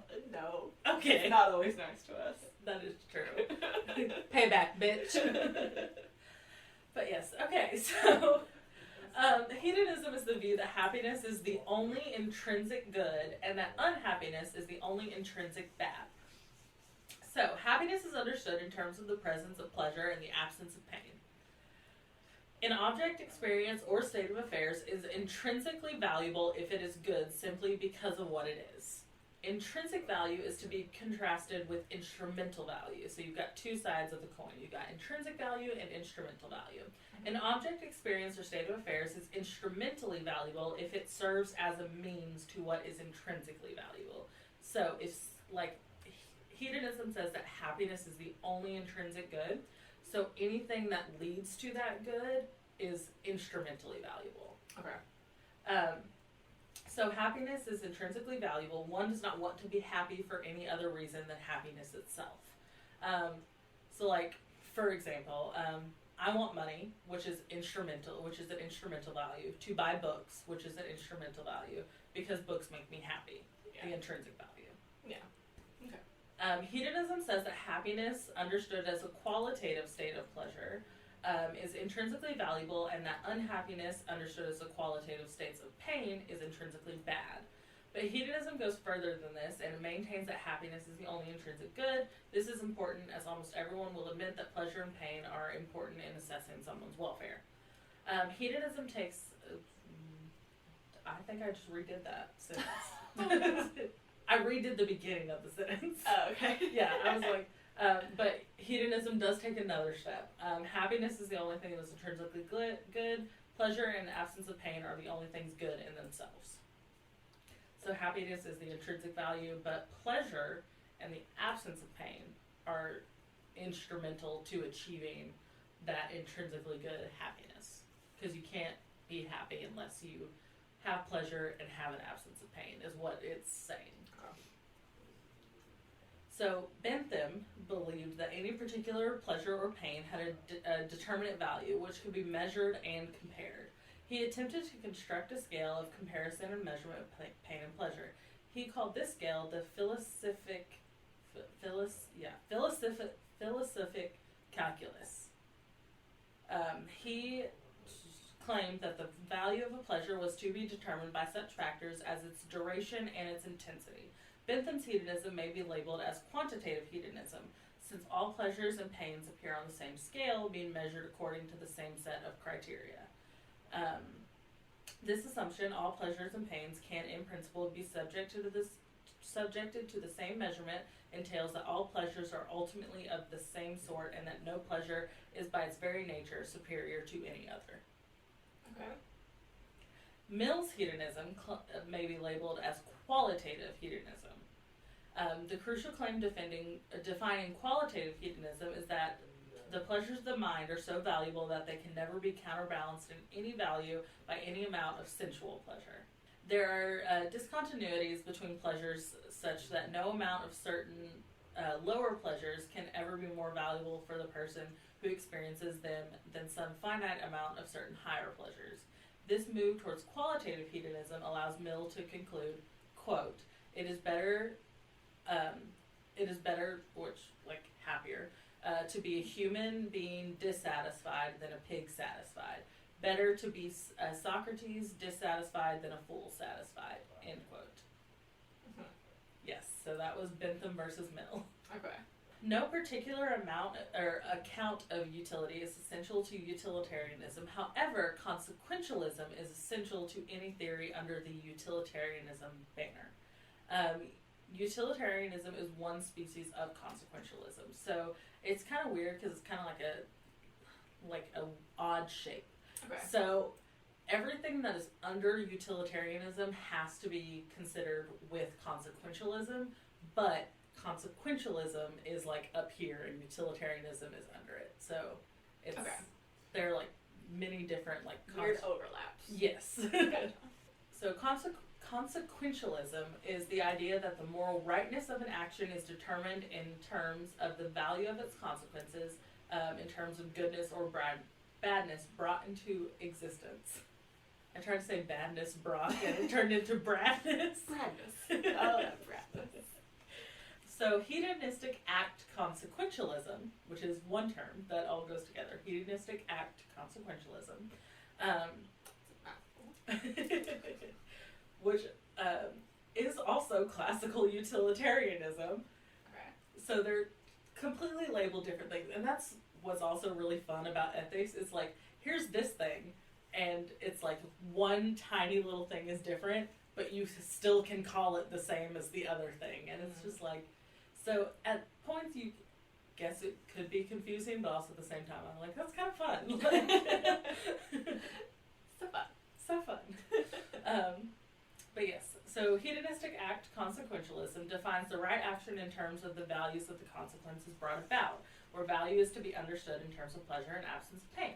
According to classical utilitarianism, one must bring about the most possible happiness overall. It is not good enough to bring about some increase in happiness. So this is what utilitarianism is like saying that we should do. Yes, we must bring about the most possible happiness overall, not good enough to bring about some increase in happiness. Rather, you're required to do your best. So if one performed action B and only performed 15 units of happiness, then that person would not have done their duty, because classical utilitarianism requires people to do the very best action available, and it may be also referred to as maximizing consequentialism. Okay. Calculating happiness is a matter of weighing each person's happiness equally and also maximizing overall happiness. So this is classical utilitarianism and utilitarianism as a whole, and especially normative theories, that these are the ones that are like very straightforward, A and B, and it doesn't take into account like your feelings or other,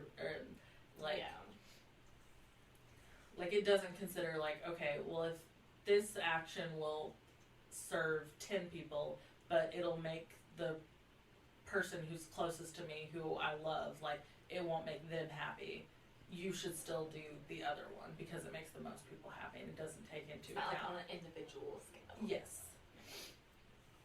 So now we're on to Kantianism. Okay. So Kantianism refers to a line of thought that is broadly based on the philosophy of Immanuel Kant. Mm-hmm. Naturally. So there's a lot of history involved in Kant's philosophy and his philosophy itself, but today we're strictly going to focus on Kantianism as it relates to ethics. I'm not going to go into too much detail about like Immanuel Kant's like books and like all of his philosophy. Yeah. So Kantianism can be understood generally without knowing the background information, but if you are interested, Kant's background and philosophy do give some very good insight into why he thought the way he did, but it's not necessary to know to be able to understand Kantianism as we're talking about it now. But like I said, I also took this in college, so like I already kind of have like some knowledge about it. So to me, I get Kantianism without listing all of the background, like history behind like Immanuel Kant. But if there's any confusion, we can revisit. Just because I was like, to me, I don't need it, but I also have already taken this course, so I'm like, maybe it is necessary, but I don't know that it's necessary. We'll see. So Kant had 4 main aspects of his system. The first was the critique of pure reason. The next was the critique of practical reason, which is the one that Kantianism in the terms of ethics comes from. Next was the critique of judgment, and the last was rational religion. So Kant's moral theory is organized around the idea that to act morally and to act in accordance with reason are the same. In virtue of being a rational agent, one is obligated to follow the moral law that practical reason prescribes. To do otherwise is to basically be irrational and to act irrationally. Because Kant places his emphasis on the duty that comes with being a rational agent who is cognizant of the moral law, Kant's theory is considered a form of deontology. So the moral law is determined by what Kant refers to as the categorical imperative, which is the general principle that demands that you respect the humanity in yourself and in others, that you can't make an exception for yourself when deliberating about how to act, and in general that you only act in accordance with rules that everyone could and should obey. A principle that commands an action is called an imperative. Most imperatives are hypothetical imperatives, so they are commands that only hold up if certain conditions are met. For instance, quote, if you want to be a successful shopkeeper, then cultivate a reputation for honesty, end quote. Since hypothetical imperatives are conditioned on desires and the intended consequences of actions, they cannot serve as the principles that determine the intentions and volitions of an unconditionally good will. That's where what Kant calls a categorical imperative, I got lost, and like I was looking exactly where I needed to be, so I didn't really get lost, but I didn't know what was in front of me. That's where what Kant calls a categorical imperative comes in, where hypothetical imperatives take the form, if Y is desired, do X. Categorical imperative simply takes the form, do X. It doesn't need to have a reason. Since a categorical imperative is stripped of all reference to the consequences of an action, it is thereby stripped of all determinate content and is purely formal. and since it's unconditional, it holds universally. The conception of categorical imperative leads Kant to his first official formulation of the One of those words. Categorical imperative. I said it fine like the first 8 times I've said it, but these past 2 are just a struggle. This conception of a categorical imperative leads Kant to his first official formulation of the categorical imperative itself. Quote, act only in accordance with that maxim through which you can at the same time will that it become a universal law. End quote. A maxim is a general rule that can be used to determine particular courses of action in particular circumstances. The categorical imperative offers a decision procedure for determining whether a given course of action is in accordance with the moral law. After determining what maxim one would be basing the action in question on, one then asks whether it would be possible, given the power, to choose that everyone acts in accordance with that same maxim. So a lot of this, people are like, these are the rules you should do. Kantianism is finally taking into account, is this even possible for people to do? So here's the thing we're going for. Is it possible for people to achieve that? If it's not, then it's not ethically moral. If it is, and people can achieve it, then it can be ethically moral. If it is not possible to will everyone to act according to that maxim, the action is morally impermissible. The point of Kant's appeal to the universal law formulation of the categorical imperative is to show that an action is morally permissible only if the maxim on which the action is based could be affirmed as a universal law that everyone obeys without exception. As a little tie to the end of that.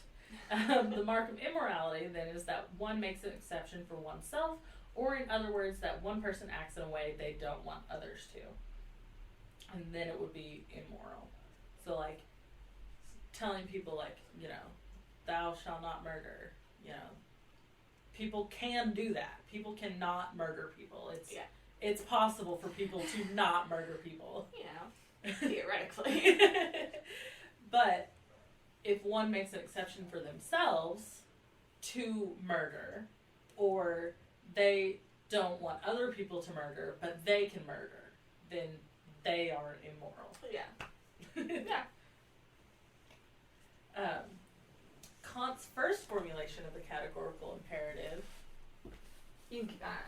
I need my chapstick. Okay. Kant's first formulation of the categorical imperative describes it in terms of the very form of universal law itself, as in if something can be considered a universal law. This formal account abstracts from any specific content that the moral law might have for human beings. Kant offers a second formulation to address the material side of the moral law. A material formulation of the categorical imperative will require an appeal to the ends of human activity. Some ends are merely instrumental, aka they serve as a means towards further ends, like we talked about earlier. Kant argues that the moral law must be aimed at an end that is not merely instrumental, but is rather an end in itself. Only rational beings, according to Kant, are ends in themselves. So, of course, to act morally is to respect rational beings as ends in themselves and not as means. Therefore, the categorical imperative can be reformulated as follows. Quote, so acts that you use humanity, whether in your own person or in the person of any other, always at the same time as an end, never merely as a means. End quote. The basic idea is that it is immoral to treat someone as a thing of merely instrumental value, because persons or people have an intrinsic value, and the moral law demands that we respect that intrinsic value of other people. Okay. So now we're going to kind of take it back to the beginning of Kant laying out his argument, because I kind of skipped ahead to the categorical imperative because we talked about it at the beginning, so I kind of wanted to explain the whole thing. So yeah, that's not Kantianism. That was just the categorical imperative. Okay. So there's a bit more. So Kant starts from, so when he laid out his argument in the second one, which was the critique of practical reason. Do you have something to add, Moshi? after dinner. Oh, here, we can take a break. I'll refill my wine or something if you want. Yeah.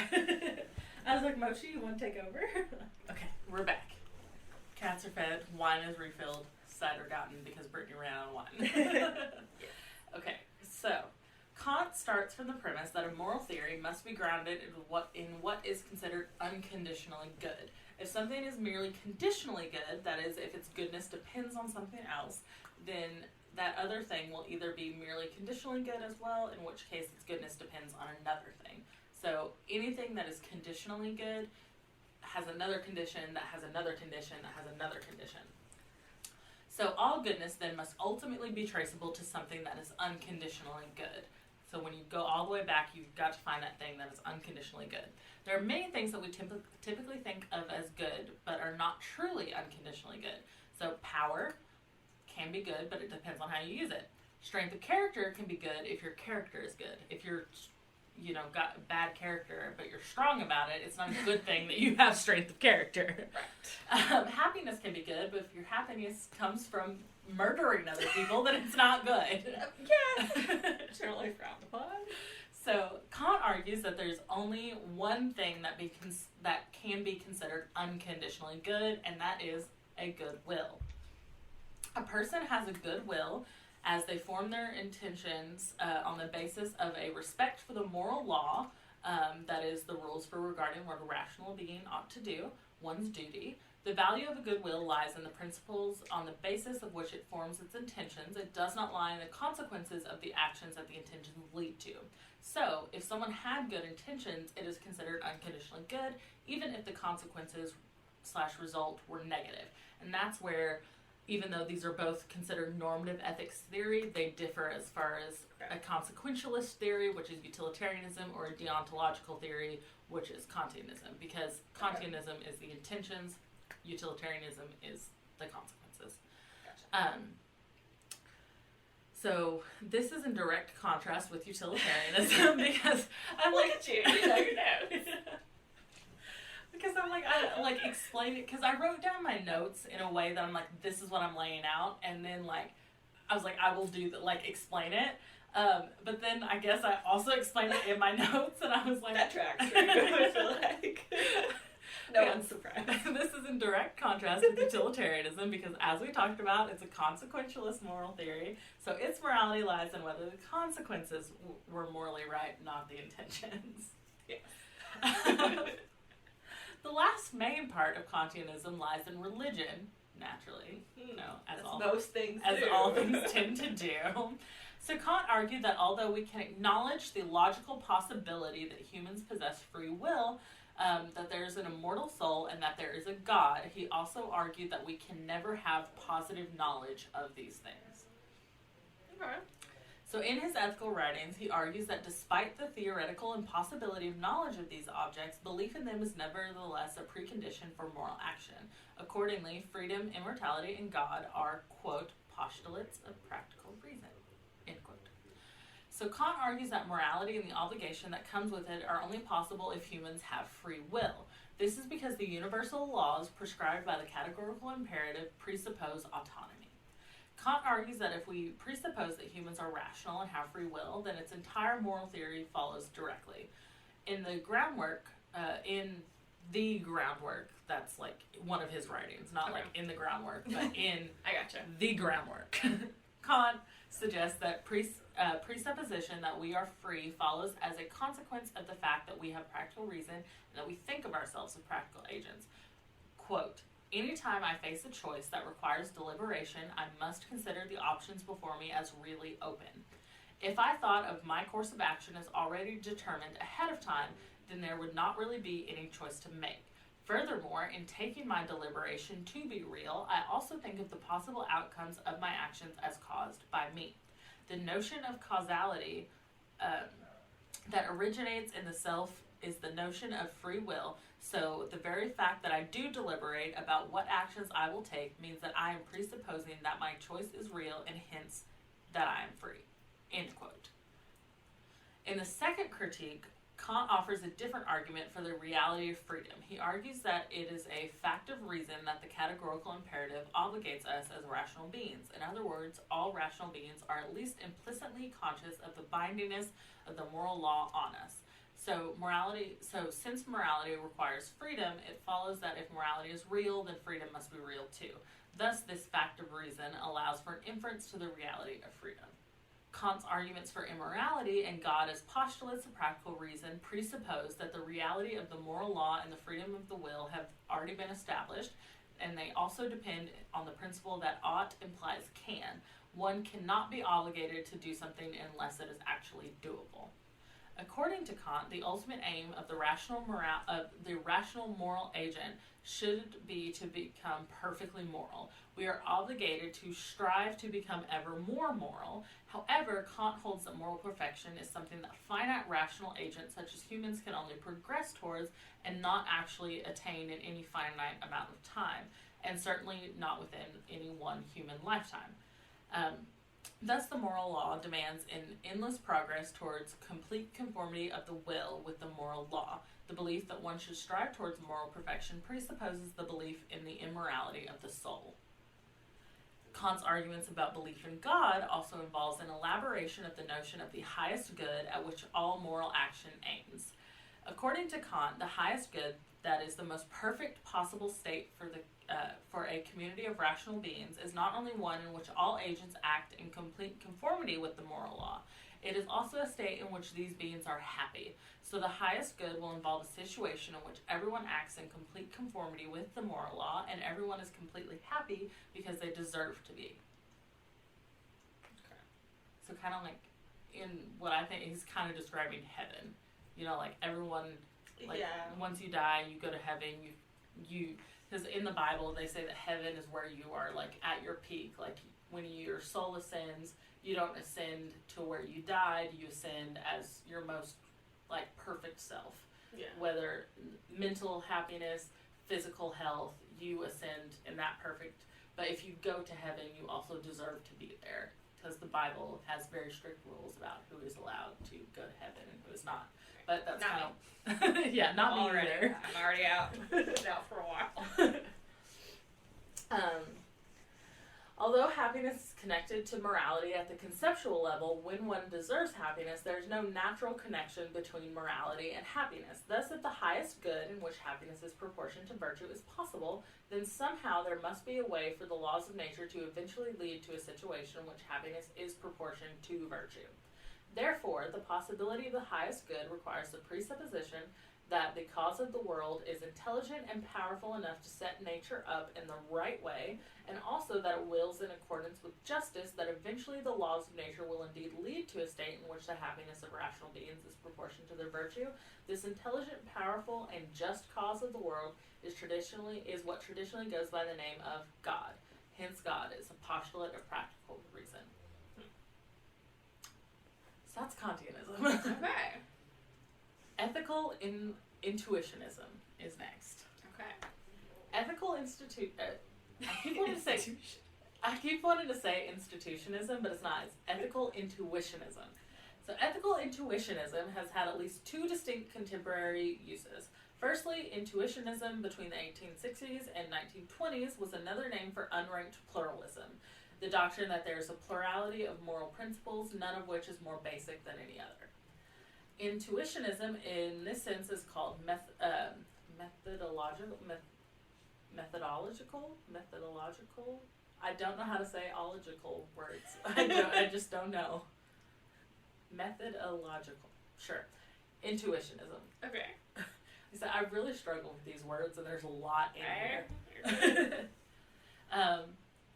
In this respect, intuitionism is a normative ethical theory that is in disagreement with versions of monism, the view that there's only one basic moral principle, such as utilitarianism and Kantianism. So this is the first one that's like, there might be more than one ways to be correctly ethical and moral. Okay. It also contrasts ranked pluralism, which says that some duties are more important than others. So I'm going to quote an example because I feel like this quote lays it all out in like a pretty easy to understand way. So quote, in illustration, a Kantian would argue that duties of promise keeping and a duty to help other people are grounded in a more basic principle, the categorical imperative. A ranked pluralist would argue that there are several different moral duties which are not grounded in any fundamental principle but may add that a duty to not harm others is more important than keeping one's promises. By contrast, a methodological intuitionist would argue that there are several distinct moral principles but that none of these are more important than any other. End quote. Okay. Secondly, and primarily, intuitionism in ethics refers to a cluster of theories about how moral agents come to know which things are good or which actions are right and wrong. Intuitionism, in this sense, is called epistemological intuitionism, I guess. Sure. I think. I like it. Yeah, epistemological. Yeah, I have no idea. I've never heard that word. But the thing is, it's like I can hear it, and when I read it, like, inside my head, I'm like, oh, I totally get that. I know what this says, but then when I try and put it out of my mouth, I'm like, I don't fucking know what a letter is. No, yeah, I was that kid who read all the time, so I read a lot of words, so I knew words, but then if I ever had to, like, read aloud, I'm like, I don't know any word. Kernel. Can't speak. Because it looks like, kernel is like the big one. Like, I'd never heard kernel out loud until I was like 12. And then, so. See, I had that one because I played Clue a lot as a kid. Okay. Well, and my other one was pneumonia. I had to read out loud, and I was like, yeah, I know this word. I know what it means. Like, I know it's, you get it from, like, you can get it from being in cold water. You can get it from, no, words are tricky, man. But then they made me read out loud in class, and I went, pneumonia, and everyone laughed at me. Yeah. So intuitionism in this sense is called epistemological intuitionism, a theory of the way in which ethical proportions come to be grasped or known, or how ethical beliefs acquire their justification. More specifically, it says that we can know that certain things are good or actions are right by our own intuition. Since intuitionism assumes that we are capable of moral knowledge, it is to be contrasted with forms of moral skepticism, such as emotivism, which deny this. It is also to be contrasted with coherentism, which denies that moral knowledge is intuitive, but is rather inferred from other things already known. Within this characterization of intuitionism, a variety of different forms of intuitionism may be distinguished. Firstly, varieties of intuitionism may be distinguished from one another in terms of differences in the content of what is intuited. So the content of an intuition is roughly what is it about. In the case of moral intuitions could be about values such as goodness and badness, or rightness and obligation. Secondly, various forms of intuitionism may be distinguished from one another in terms of the generality of what is intuited. This is a question as to whether intuitive moral knowledge is essentially of general principles or of particular actions and things. Thirdly, various forms of intuitionism may be distinguished from one another in terms of the source of what is intuited. So intuitionists are here divided into two: rational intuitionists and perceptual intuitionists. Rational intuitionists hold that some moral judgments are known by means of reason. Perceptual intuitionism holds that moral intuitions are akin to sense perceptions, so that one sees that some particular action is wrong. Perceptual intuitionists will tend to emphasize the particularity of the knowledge that is intuited, while rational intuitionists tend to point to general moral truths known by rational insights. Fourthly, various forms of intuitionism may be distinguished according to the degree of justification intuition confers on belief. Most classical intuitionists agree that intuition confers enough justification upon belief for it to count as knowledge. So intuiting a moral principle is sufficient for knowing that principle. Any questions? No, I'm good. So close to being done with normative ethics. Virtue ethics. Okay. Virtue ethics hold the cultivation of moral character and embodiment of virtues as the essential issues in ethics, rather than the establishment of rules based on duties, which is the deontological ethics, or consequences, consequentialism. sometimes I'm just going to start saying words, and then I'm just going to say them how I say them, and it doesn't fucking matter. Go on. The roots of virtue ethics lie in the works of Plato and Aristotle, so the tradition's key concepts derive from them. These concepts include, and I have voice notes from my friend Jeannie, so thank you, Jeannie, or Iphigenia, and she is from Greece, and so I asked her to say these in voice notes so I could play them for you and you can know how to actually say them. Nice. Because maybe the first time they were not so clear. So, areti, ευδαιμονία, φρόνησης, σοφία. Yay! And then there's one more. Just in like an English speaking setting, you don't have to go so hard on like the accent. So that's areti, eudaimonia, phronesis, and Sophia. Those also work because I'm assuming you're going to be saying them in like an English speaking context. So I think that's fine. I just said I gave you this alternative as well so that you would get like the grasp of the words generally. These are really cute. This is cute. What is this for? So there is Jeannie saying these words absolutely correctly. They sound so lovely.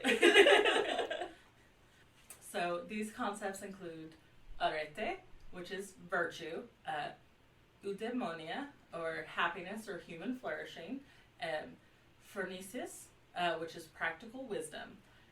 Virtue was regarded as the character trait of the soul with respect to its inner harmony. Plato maintained that the inner harmony of the soul is reached when the rational part of the soul regains its knowledge of eternal truth in the forms. And that is capital F, forms. Okay. To be able to regain control over the other parts of the soul. Given a variety of modes of the soul's inner harmony, Plato in his Republic suggested 4 virtues: wisdom, courage, temperance, and justice. Aristotle, too, explained moral virtues in terms of the rational ability of the soul to control its appetitive portion. He asserted that moral virtues should be learned also through practice to become habits. Aristotle considered many more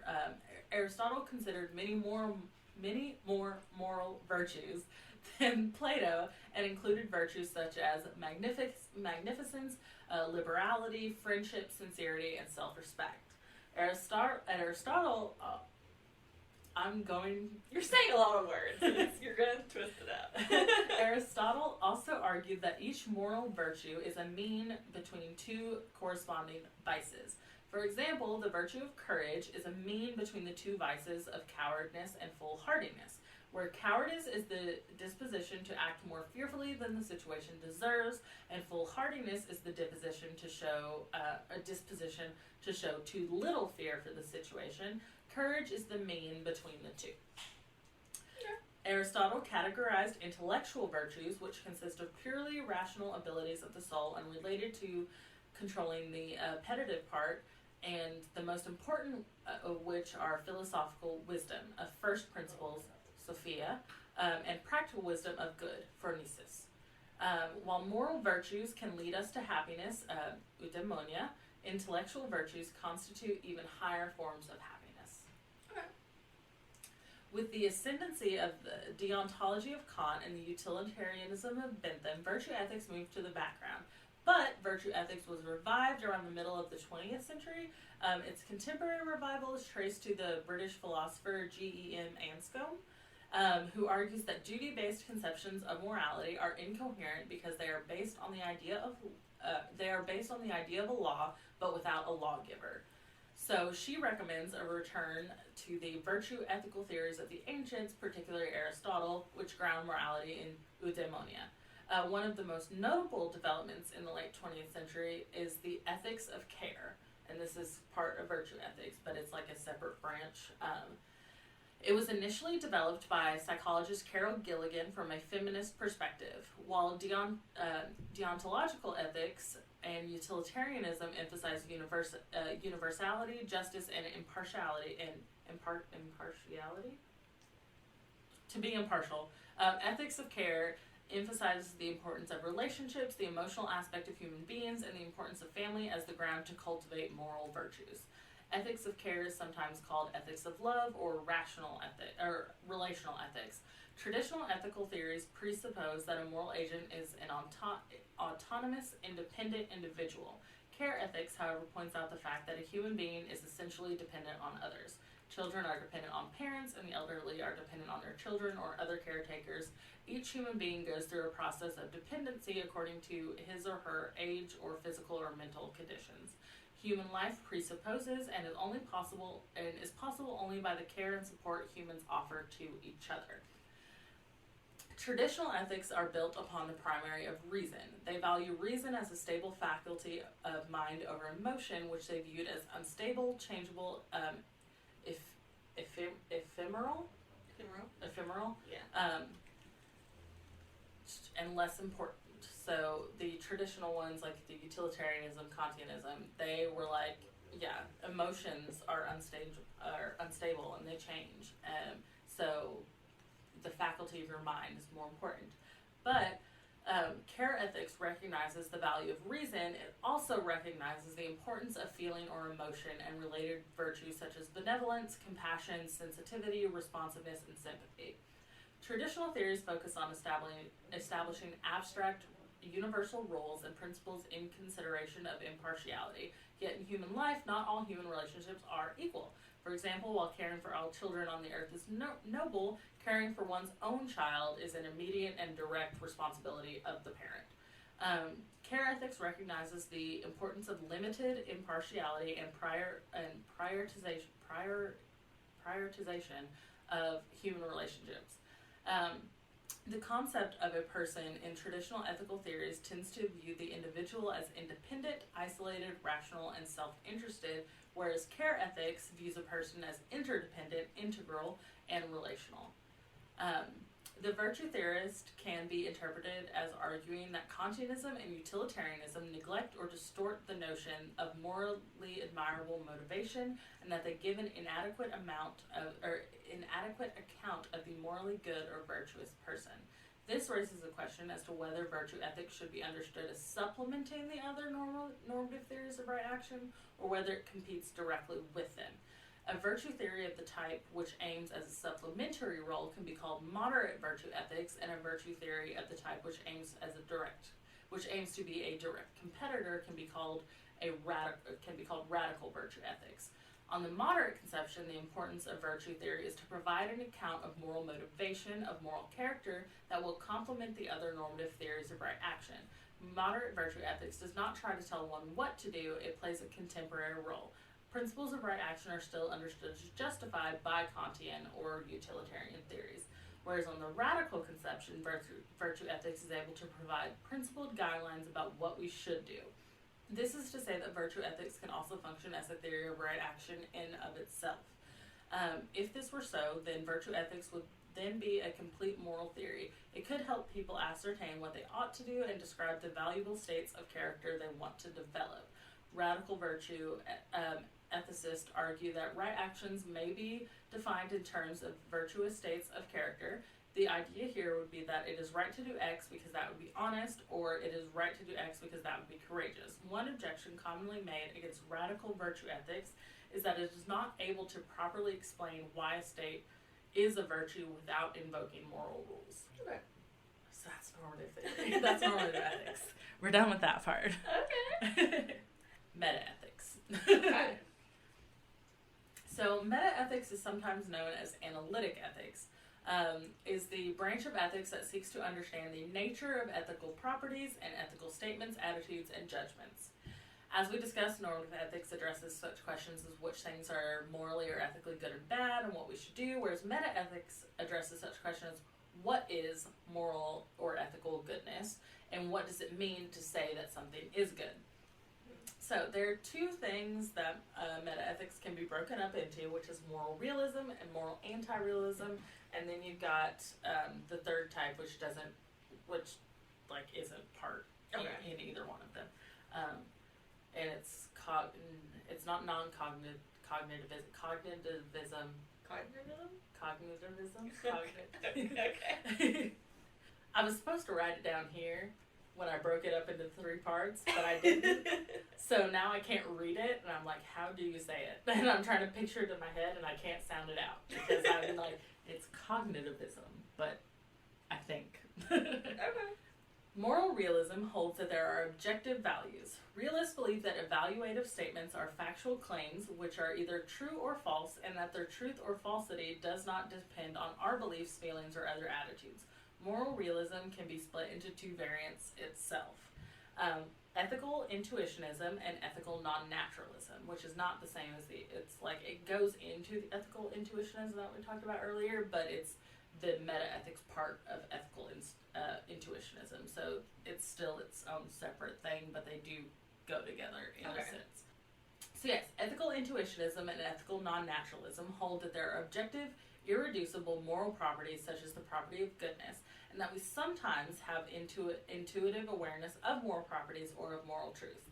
Moral sense theory holds that just as we have physical senses by which we perceive the physical world, and we also have a moral sense by which we perceive ethical principles or ethical facts.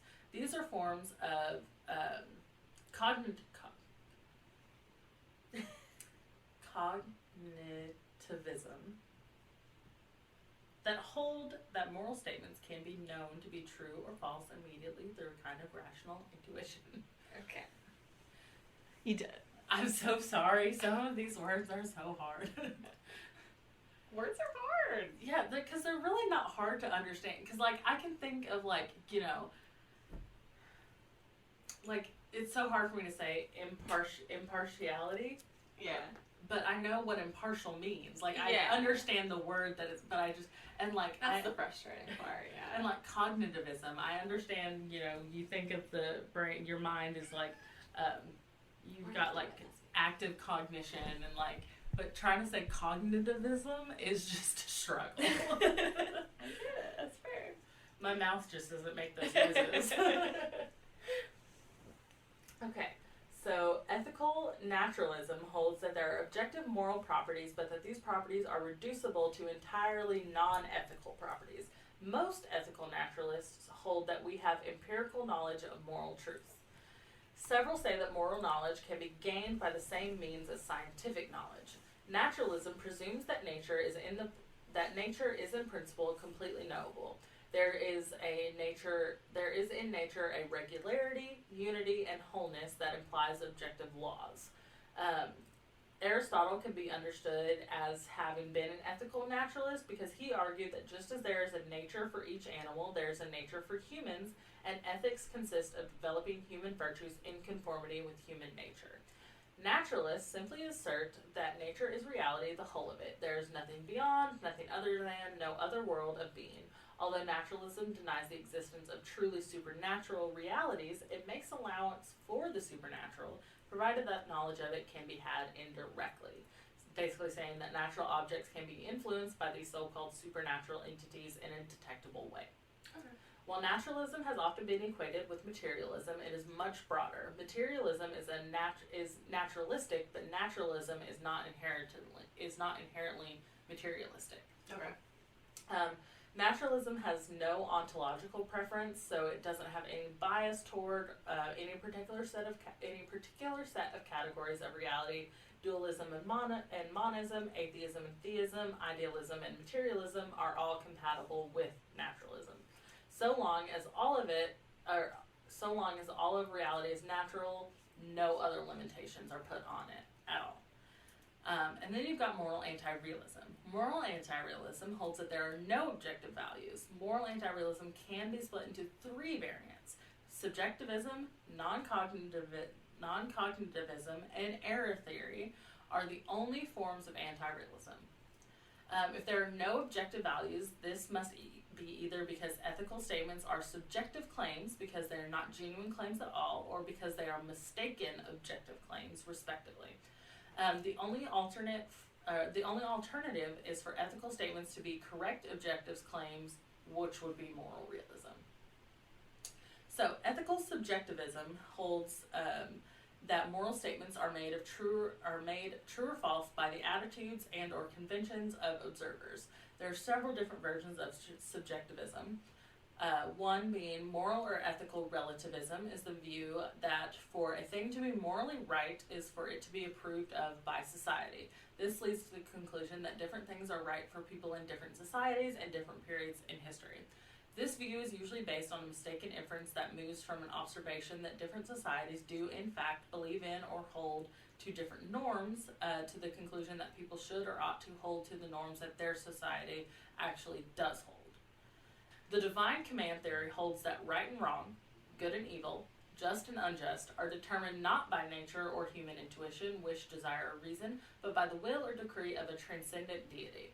The will or decree of God is known through revelations, sacred scriptures, the rites and rituals of the given religion, the pronouncements of the given religion's prophets and or teachers and or priests, or some combination of those.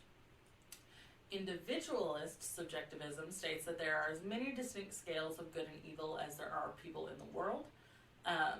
So basically, individualist subjectivism is just like whatever you think is right and wrong, and whatever you think is right and wrong is right or wrong to you. Yeah. The ideal observer theory holds that what is right is determined by the attitudes that a hypothetical ideal observer would have.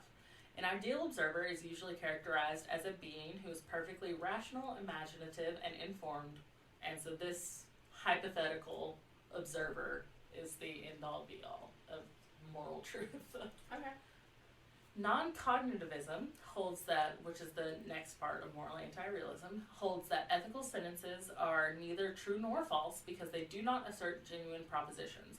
Non-cognitivism in of itself also has three versions as well. Emotivism is the view that moral judgments do not function as statements of fact, but rather as expressions of one's feelings. It is, however, as if we had stated this fact with a special tone of abhorrence, for in saying that something is wrong, we are expressing our feelings of disapproval towards it. Prescriptivism is the view that moral judgments are prescriptions and therefore have the logical form of imperatives. Richard Hare argued that it is impossible to derive any prescription from a set of descriptive sentences, but tried to provide a foothold for moral reasoning in the terms that moral judgments must be universalizable, meaning that if one judges a particular action to be wrong, one must also judge any similar action to also be wrong.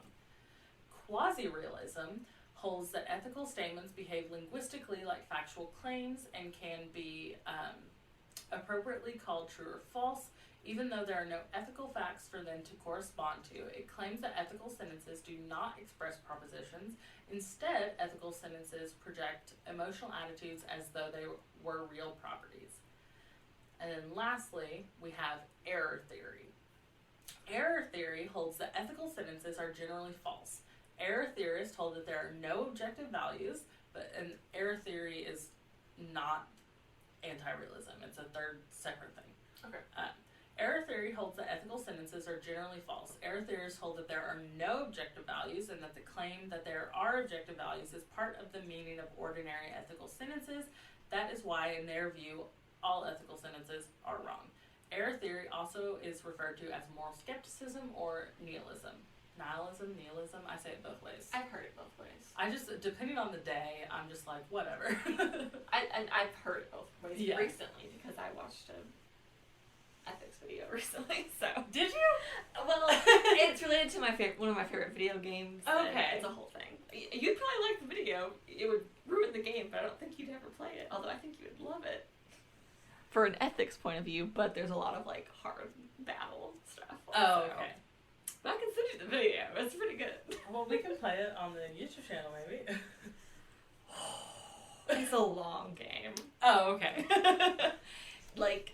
It's a long game. I probably have 70 or 80 hours in this game. Oh, shit. Yeah, that's a long game. It's a long game. You have to technically beat it 4 times to get the full story type of game. But then, it's very cool. I'll tell you about it later. Okay. It's not important. Gotcha. But it does. It's heavily based on ethics and morals and all that. And it's very interesting. And that's really cool, yeah. It's that game where my sword is from. Oh, okay. Yeah, because I think I've said nihilistic a lot recently. I'm like, I think it was during like Bramble, like when we were playing maybe. Bramble. I was like, this seems very like nihilistic. Yeah, maybe you did.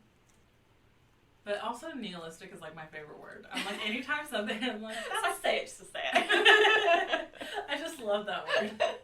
Because I used it recently with Measy. He had said something. I was like, well, that's a very nihilistic way to look at things. And then I think I said it during Bramble. I think you did. I'm pretty sure I've said it on the podcast before. We were talking about something, and I was like, that's kind of, nihilistic. And you were like, yeah. I was like, okay. We're almost done. We're on the last part. Oh, really? We're on applied ethics now. Oh, okay. We're Wow. done with meta ethics. Keep going.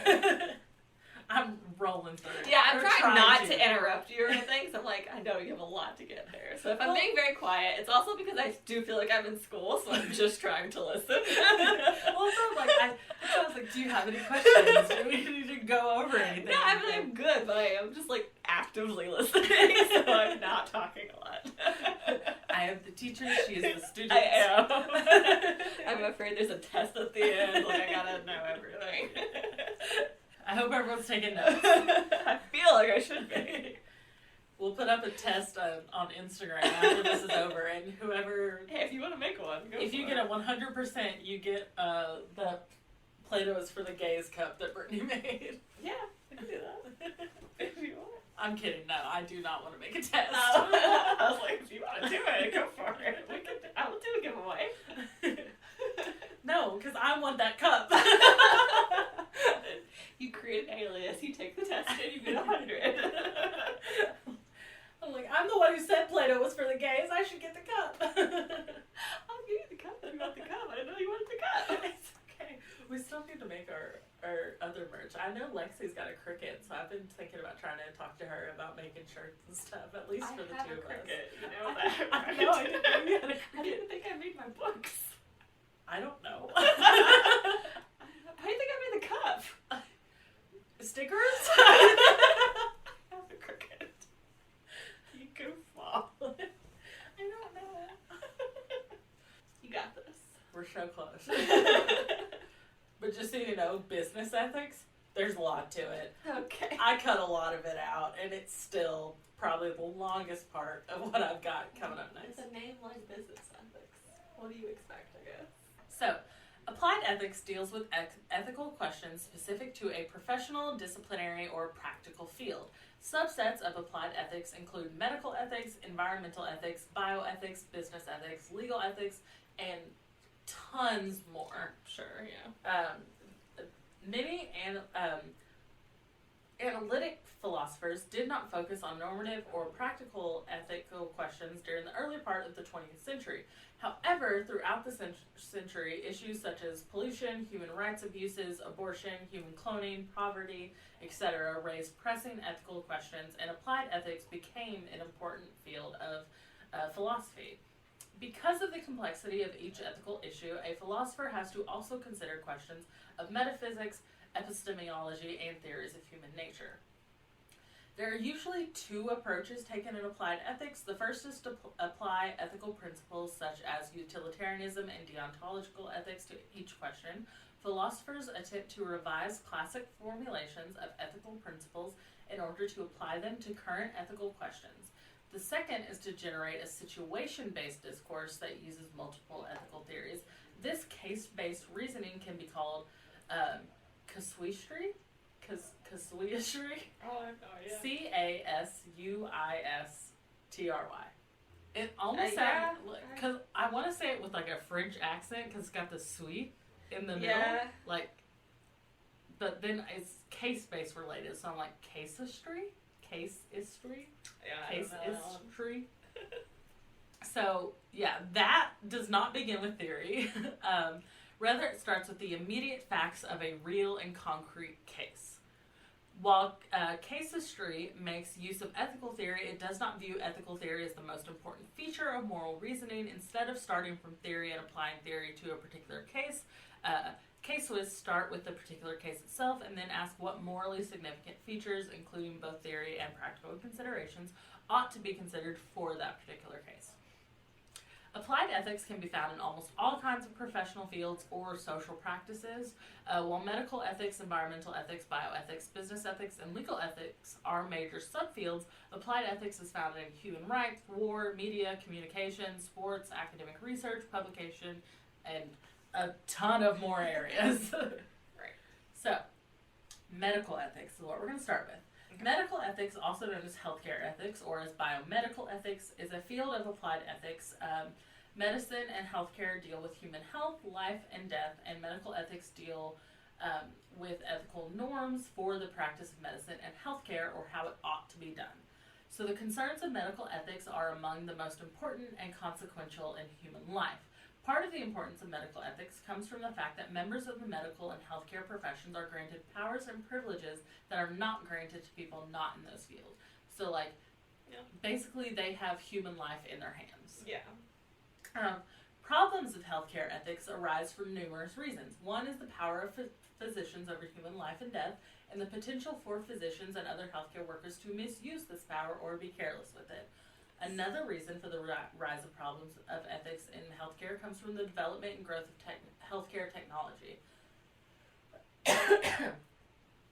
So, like, doctors have ways of to keep people technically alive by hooking them up to machines. Who should decide what to do and when to do it, when to let a brain-dead patient die, is a potential gray area. Or for organ transplants, there are almost always more people in need of organs than there are organs available for transplanting. So, which of the patients who need them should get the available organs, and what criteria should be used to make the decision? Another important source of healthcare ethics problems comes from the high cost of healthcare and the resulting question of who should pay for it and how these costs are to be paid and allocated. Is healthcare a positive human right so that every person who needs it or who would benefit from it should have equal access to the most expensive forms of healthcare regardless of ability to pay? Yes, absolutely. If so, then should taxation at whatever rate would be necessary be raised in order to pay this? If that's what's necessary, I fully believe that yes. Yeah. Other countries do it. It's fine. Literally. Is it ethically permissible for a hospital to overcharge its paying patients, charging so much as $100 for an aspirin, as they often do, so to recoup cost incurred by non-paying patients? All of these are hard questions that medical ethicists have to carefully consider from all vantage points. Ethicists and philosophers have suggested many methods to help evaluate the ethics of a situation. These methods attempt to provide principles that healthcare professionals should consider while making decisions. 6 of the principles commonly included are beneficence, which is a practitioner should act in the best interest of the patients; non-maleficence, first, do no harm; autonomy, the patient has the right to refuse or choose their treatment; justice, concerns the distribution of scarce health resources and the decision of who gets what treatment; dignity, the patient and the person treating the patient have the right to dignity; and finally, truthfulness and honesty. The patient should not be lied to and deserves to know the whole truth about their illness and treatment, though certain exceptions are made for, like, placebos, like the proper use of placebos. Principles such as these do not by themselves give answers as to how to handle a particular situation, but can serve to guide doctors on what principles ought to apply to actual circumstances. Next, environmental ethics. Okay.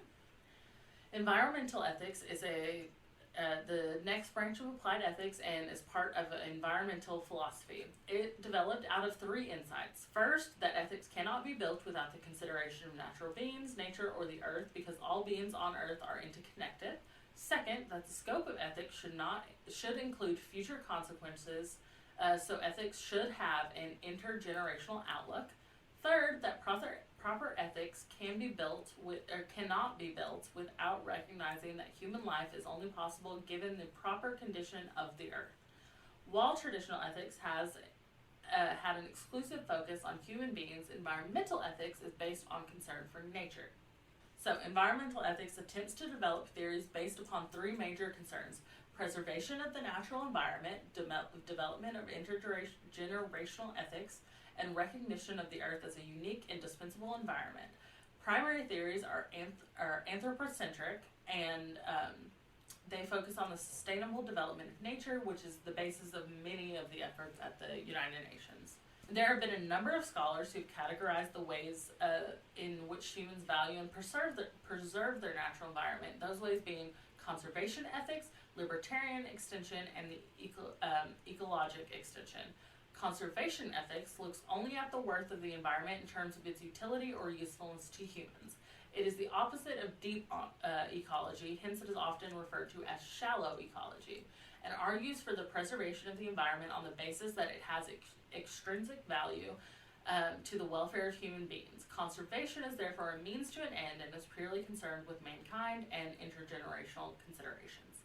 Libertarian extension echoes a civil liberty approach. In environmentalism, although the community is generally thought to consist of non-humans as well as humans, eco-humanism, which is included in the libertarian extension umbrella, is the argument that all ontological entities, animate and inanimate, can be given ethical worth purely on the basis that they exist. Deep oncology is the argument for the intrinsic value or inherent worth of the environment, the view that it is valuable in of itself. Ecologic extension places emphasis not on human rights, but on the recognition of the fundamental interdependence of all biological and abiological entities and their essential diversity. Quote, whereas libertarian extension can be thought of as flowing from a political reflection of the natural world, ecologic extension is best thought of as a scientific reflection of the natural world. End quote. Ecological extension is roughly the same classification as eco-holism, and it argues for the intrinsic value inherent in collective ecological entities like ecosystems or the global universe or the global environment as a whole entity. This includes James Lovelock's Gaia hypothesis, the theory that the Earth alters its geophysiological structure over time in order to ensure the continuation of an equilibrium of evolving organic and inorganic matter. The planet is characterized as a unified, holistic entity with ethical worth, and the human race is of no particular significance in the long run. Breathe. It's a lot of words. It's a lot of words. And I'm like, I probably should have used easier words for me to say when I was writing my notes. But when I was writing my notes, I was like, I know what this means. So I know what this is. So I just was like typing. I was going. I was like, yeah. And then trying to say them out loud, like tongue twisters. Like the sentence, literally the sentence. The theory that the Earth alters its geophysiological structure over time in order to ensure the continuation of an equilibrium of evolving organic and inorganic matter. Like, it's wordy. Like, those are all words that I know what they mean. And I'm like, yeah, like, this sentence makes sense. I know what this sentence means as a whole. But trying to say it out loud, I'm like, wait, why did I nerf myself like this? To myself?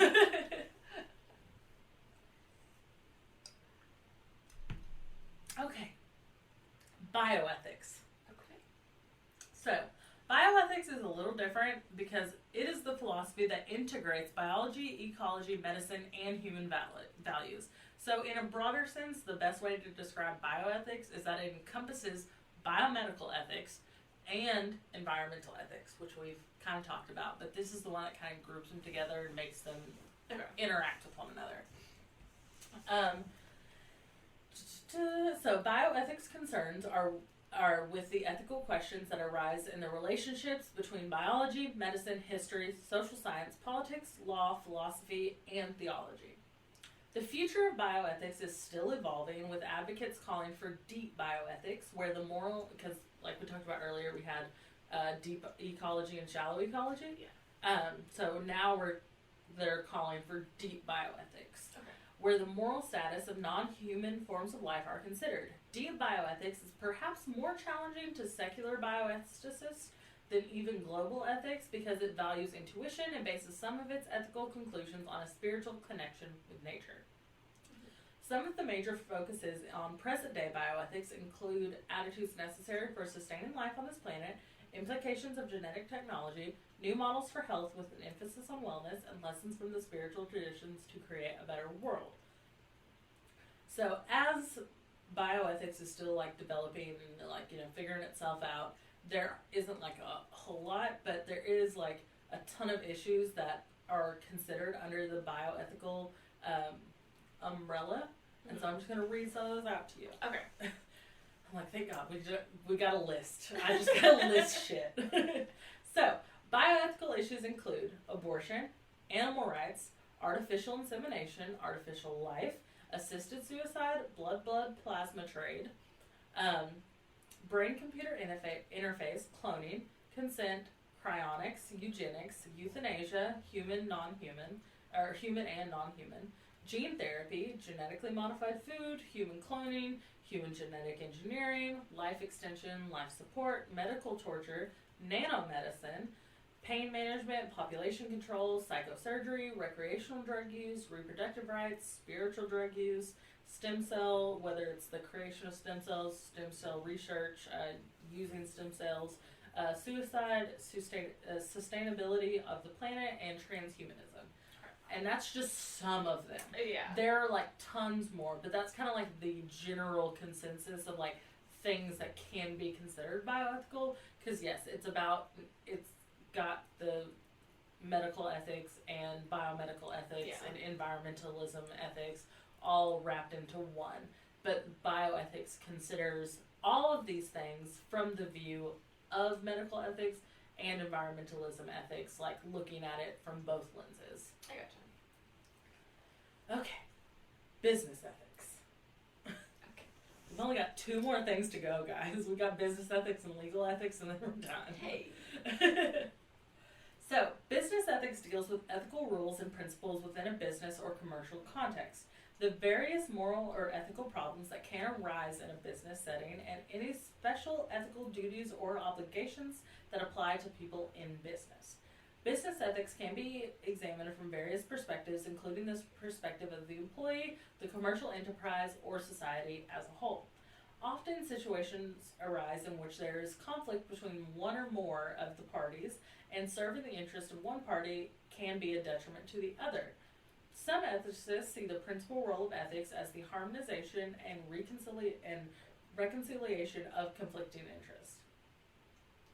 Business ethics tests and courses differ, but most of them will be divided into units and will cover most of the following issues or questions that I'm about to talk about. Okay. So one of these being the problem of justice and economic distribution is sometimes called the problem or question of distributive justice. Some main questions here are what is fair and just in the distribution of the cost and the rewards of an economic system, what different principles of distribution can be used, and what are the consequences of each different scheme or principle. Should there be government regulation in this sphere, and if so, how much? How should it be done? And is government and its bureaucrats competent and trustworthy? This brings us to the ethics of economic systems, where business ethicists venture into the fields of political economy and political philosophy, focusing on the rights and wrongs of various systems for the distribution of economic benefits. Most business today is conducted by or through corporations. What powers does incorporation grant, and why do people form corporations?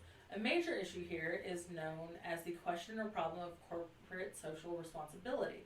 The main question is whether corporations can be or have the power to be ethically responsible. Can corporations make ethical decisions? Can a corporation have social responsibility? Some philosophers have seen the corporation as a machine and have argued that because of its structure, a corporation cannot make ethical decisions, and thus that it cannot be held ethically responsible. Only the people within the corporation, and not the corporation itself, can act ethically or unethically and be held to be ethically responsible. But others have argued that the corporate internal decision structure, like an individual person, collects data about its actions, monitors work and employee business conditions, attends to environmental impacts, etc. There is no reason why a corporation cannot exhibit the same rationality and thus be responsible in ways similar to an individual person. But saying that, if a corporation can be held ethically responsible, then to what degree? The narrow view says that the social responsibility of a corporation is solely to maximize profits with the rules of law and ethics for its shareholders. The broad view is that business has other social obligations in addition to the pursuit of profits. The main reason in favor of the broad view is that corporations have great economic and social power. As Professor of Business Administration Keith Davis puts it, social responsibility arises from social power. Or as Spider-Man would say it. With great power comes great responsibility. Some theorists have adapted social contract theory to business, whereby companies become quasi-democratic associations and employees and other stakeholders are given voice over companies' operations. Conflicting interests are best resolved by formulating a fair agreement between the parties using a combination of macro principles that all rational people would agree upon as universal principles and micro principles formulated by actual agreements among the interested parties. As part of a more comprehensive compliance and ethics programs, many companies have formulated internal policies pertaining to the ethical conduct of employees. These policies can be simple and broad, highly generalized language, which would be considered a corporate ethics statement, or they can be more detailed policies containing specific behavioral requirements, which are considered the corporate ethic codes.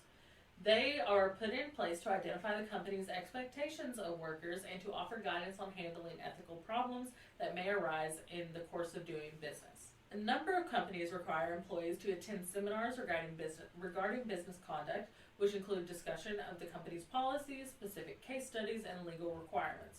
Some companies require all their employees to sign agreements stating that they will abide by the company's rules of conduct, and if they don't, there will be consequences.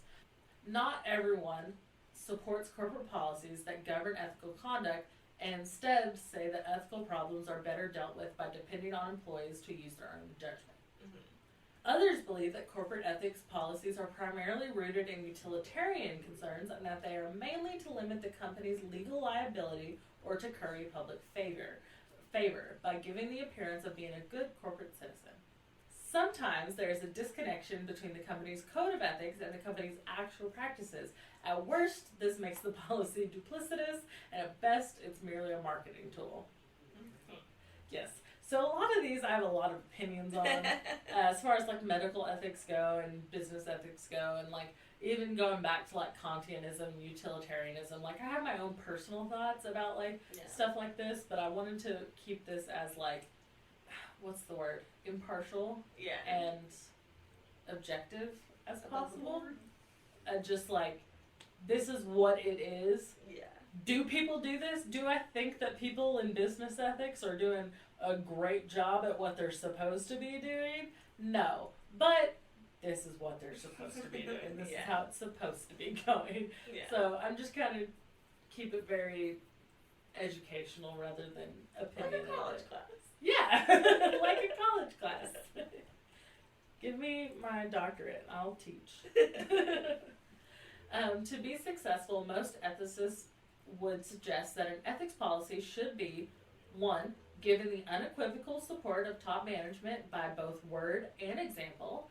2. Explained in writing and orally with periodic reinforcement. 3. Doable, something employees can both understand and perform. 4. Monitored by top management with routine inspections for compliance and improvement. 5. Backed up by clearly stated consequences in the case of disobedience. And 6. Remain neutral and non-sexist. That hum was just all we really needed. Yeah, that's it. So I got a lot of feelings on it. We're going to keep rolling. Professional ethics is sometimes included as part of business ethics. Most learned professions have elaborate codes of ethics and concerns about ethics for their profession. So professional ethics can be its own separate thing, but most of the time it's considered business ethics. But then you get into whether or not professional ethics, because like medical ethics is a profession, legal ethics is a profession. So I gotcha. But one of the questions in professional ethics is just what constitutes a profession as distinct from other human endeavors. Many have taken the approach that holds that being a professional requires 1, extensive training, 2, that this training involves a significant intellectual component, and 3, that the trained ability provides an important service in society. Another question is whether professionals in their role or status as professionals have ethical problems and duties beyond those of non-professionals. The answer usually given is that they do, because as professionals they provide a service to humans that is necessary for human life and well-being that humans cannot get without the aid of the profession and its professionals. And professionals are given special powers and immunities to carry out their role, such powers and immunities convey ethical responsibilities. So professionals do have a higher ethical standard because they are, bless you. Sorry. You're fine. But professionals have a higher ethical standard because they are in charge of making sure, like, if you take the medical ethics, like, you know, doctors, surgeons, nurses, they are there to make sure that people who aren't doctors, nurses, and surgeons are okay. Yeah. So they have a higher ethical standard. Some writers have held that virtue ethics may provide the best stance or solution to ethical problems that arise for professionals, but simply put, a thorough account of professional ethics looks at each profession to see what ethical issues arise specifically for that profession and attempts to provide some answers when possible for those problems. Legal ethics. Legal ethics has to do with the study and application of what is right and wrong, good and bad, in the practice of law. In many places, lawyers are bound by an ethical code that is enforced either by a high court, so like the judge or Congress, or like the Supreme Court, or by self-governing bar associations, which have the authority to discipline up to and including disbarment members who engage in unethical professional behavior. While legal codes of ethics differ depending on the place, they tend to have some common thoughts on the issues of conflict of interest, incompetence, bribery, coercion, communications with jurors, coaching witnesses, and so on. The first question that arises in legal ethics have to do with the purpose of the law, and especially the purpose or goal of the legal profession. Is the goal of the lawyer the pursuit of truth, the pursuit of justice, winning the case for the client, serving the court, the law, and or the legal profession, upholding the legal system, etc., etc., etc., blah, blah, blah, blah. Yeah. You know. If one takes the pronouncement that, quote, justice is fairness, and couples the assertion or claim that justice is the first principle of the legal system, then it would seem to follow that the legal system should seek fairness, and lawyers should be committed to both justice and fairness. The American legal system, however, is an adversarial one, and the lawyers on each side engage in a form of combat and can basically do whatever it takes in short of using weapons or getting physical with each other to win their case. Yeah. However, a lawyer is also an officer of the court, and the purpose of the court is supposed to be to seek justice. So lawyers are caught in an inherent ethical and philosophical bind between their duties to their client, whether that's winning the case for the client, and their duties to the court, which is to seek justice. Additional ethical problems have been raised by lawyers, by the codes of ethics for lawyers, and by writers in the field of legal ethics. What should lawyers, and especially judges, do when faced with conflict of interest? What about corporate lawyers or lawyers representing the government? Suppose the client wishes to do something that the lawyer thinks is unwise or illegal. Should the lawyer tell the client this, or should he go on as if the client is right? What if the client reveals to the lawyer that he intends to commit a crime? Do lawyers have the duty to represent unpopular clients, especially those accused of heinous crimes, or who engage in other conduct that is considered to be odious? Philosophy professor Elliot D. Cohen has argued that even with the adversary system, there are two different possible concepts of what a lawyer can and should be. He calls them the pure legal advocate and the moral agent. The pure legal advocate is defined as the lawyer whose role of a lawyer is restricted to that of the client's legal advocate, and in which a good lawyer is thus conceived as being simply an effective legal advocate. The moral agent is defined as one who subscribes to the moral principles to which a morally good person would subscribe were she to participate in an adversarial process. His main claim is that a lawyer can meet those criteria and be a morally good person even while being an advocate for the client. That's 36 pages of notes done. Oh my gosh. How do you feel? Oh. That was a lot of fun. Are you happy? I'm so happy. You've been wanting to do this for forever. I know, and I finally got to do it. So I hope you guys enjoyed. If you didn't, don't tell me, I'll cry. No, you did very good. You did a good job. I can tell you're happy. I'm like, I got it all out now. It's all out. It's out there. And I'm like, but now what's your goal going to be? I don't know. Why did you give me that crisis? I was in such a good mood. Go back to the good mood. Go back to the good mood. You did it. And you did such a good job. Oh, thank you. It was very concise.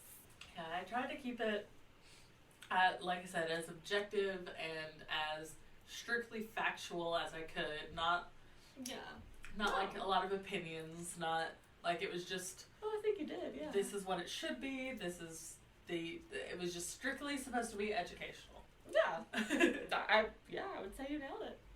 So, that was a big one. Hopefully you had like a long drive or something. Yes, or a long day at work that you could listen. Clean your house from top to bottom. Yes. Yeah, sorry. Normally I don't roll in with 36 pages, but it happened, but it probably won't happen like that again. It might. It might. Knowing me, let's not even lie. It might. I suppose we should wrap this up. Yes, let me get the drink wheel ready and then we will spin. Yes. All right.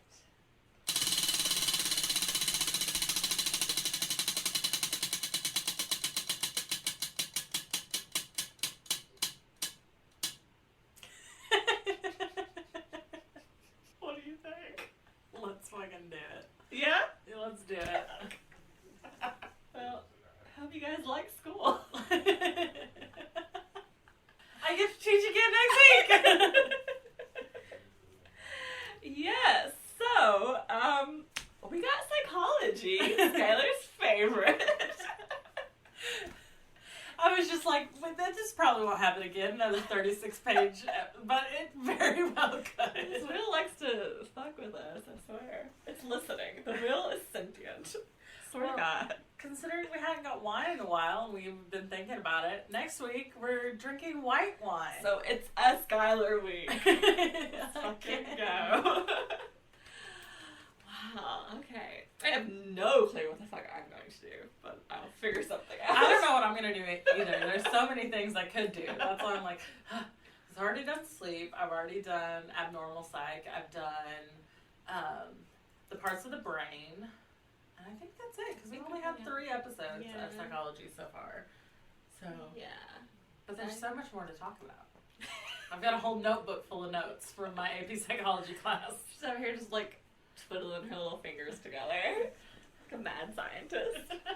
She's raring to go, guys. Well, we will see you next week with psychology, and we will drink some white wine. But until then, you can find us at Sip and Spin Pod on Twitter, Instagram, TikTok, and then also our YouTube channel. So please go subscribe and watch our videos if you haven't yet, because they're a lot of fun. And if you would like to find Brittany, you can find Brittany at Whimsy Dream or Whimsy Dreams, depending on what was available at the time. And you can find me at Gleam YKS on everything. But as always, the 3 link trees for myself, Brittany, and the show will be down in the description below. Yes.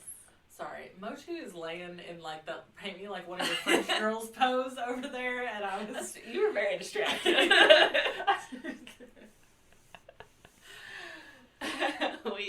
Thanks for listening. Thanks for hanging out with us for this doozy of an episode. Yes, thank you so much for letting me just talk.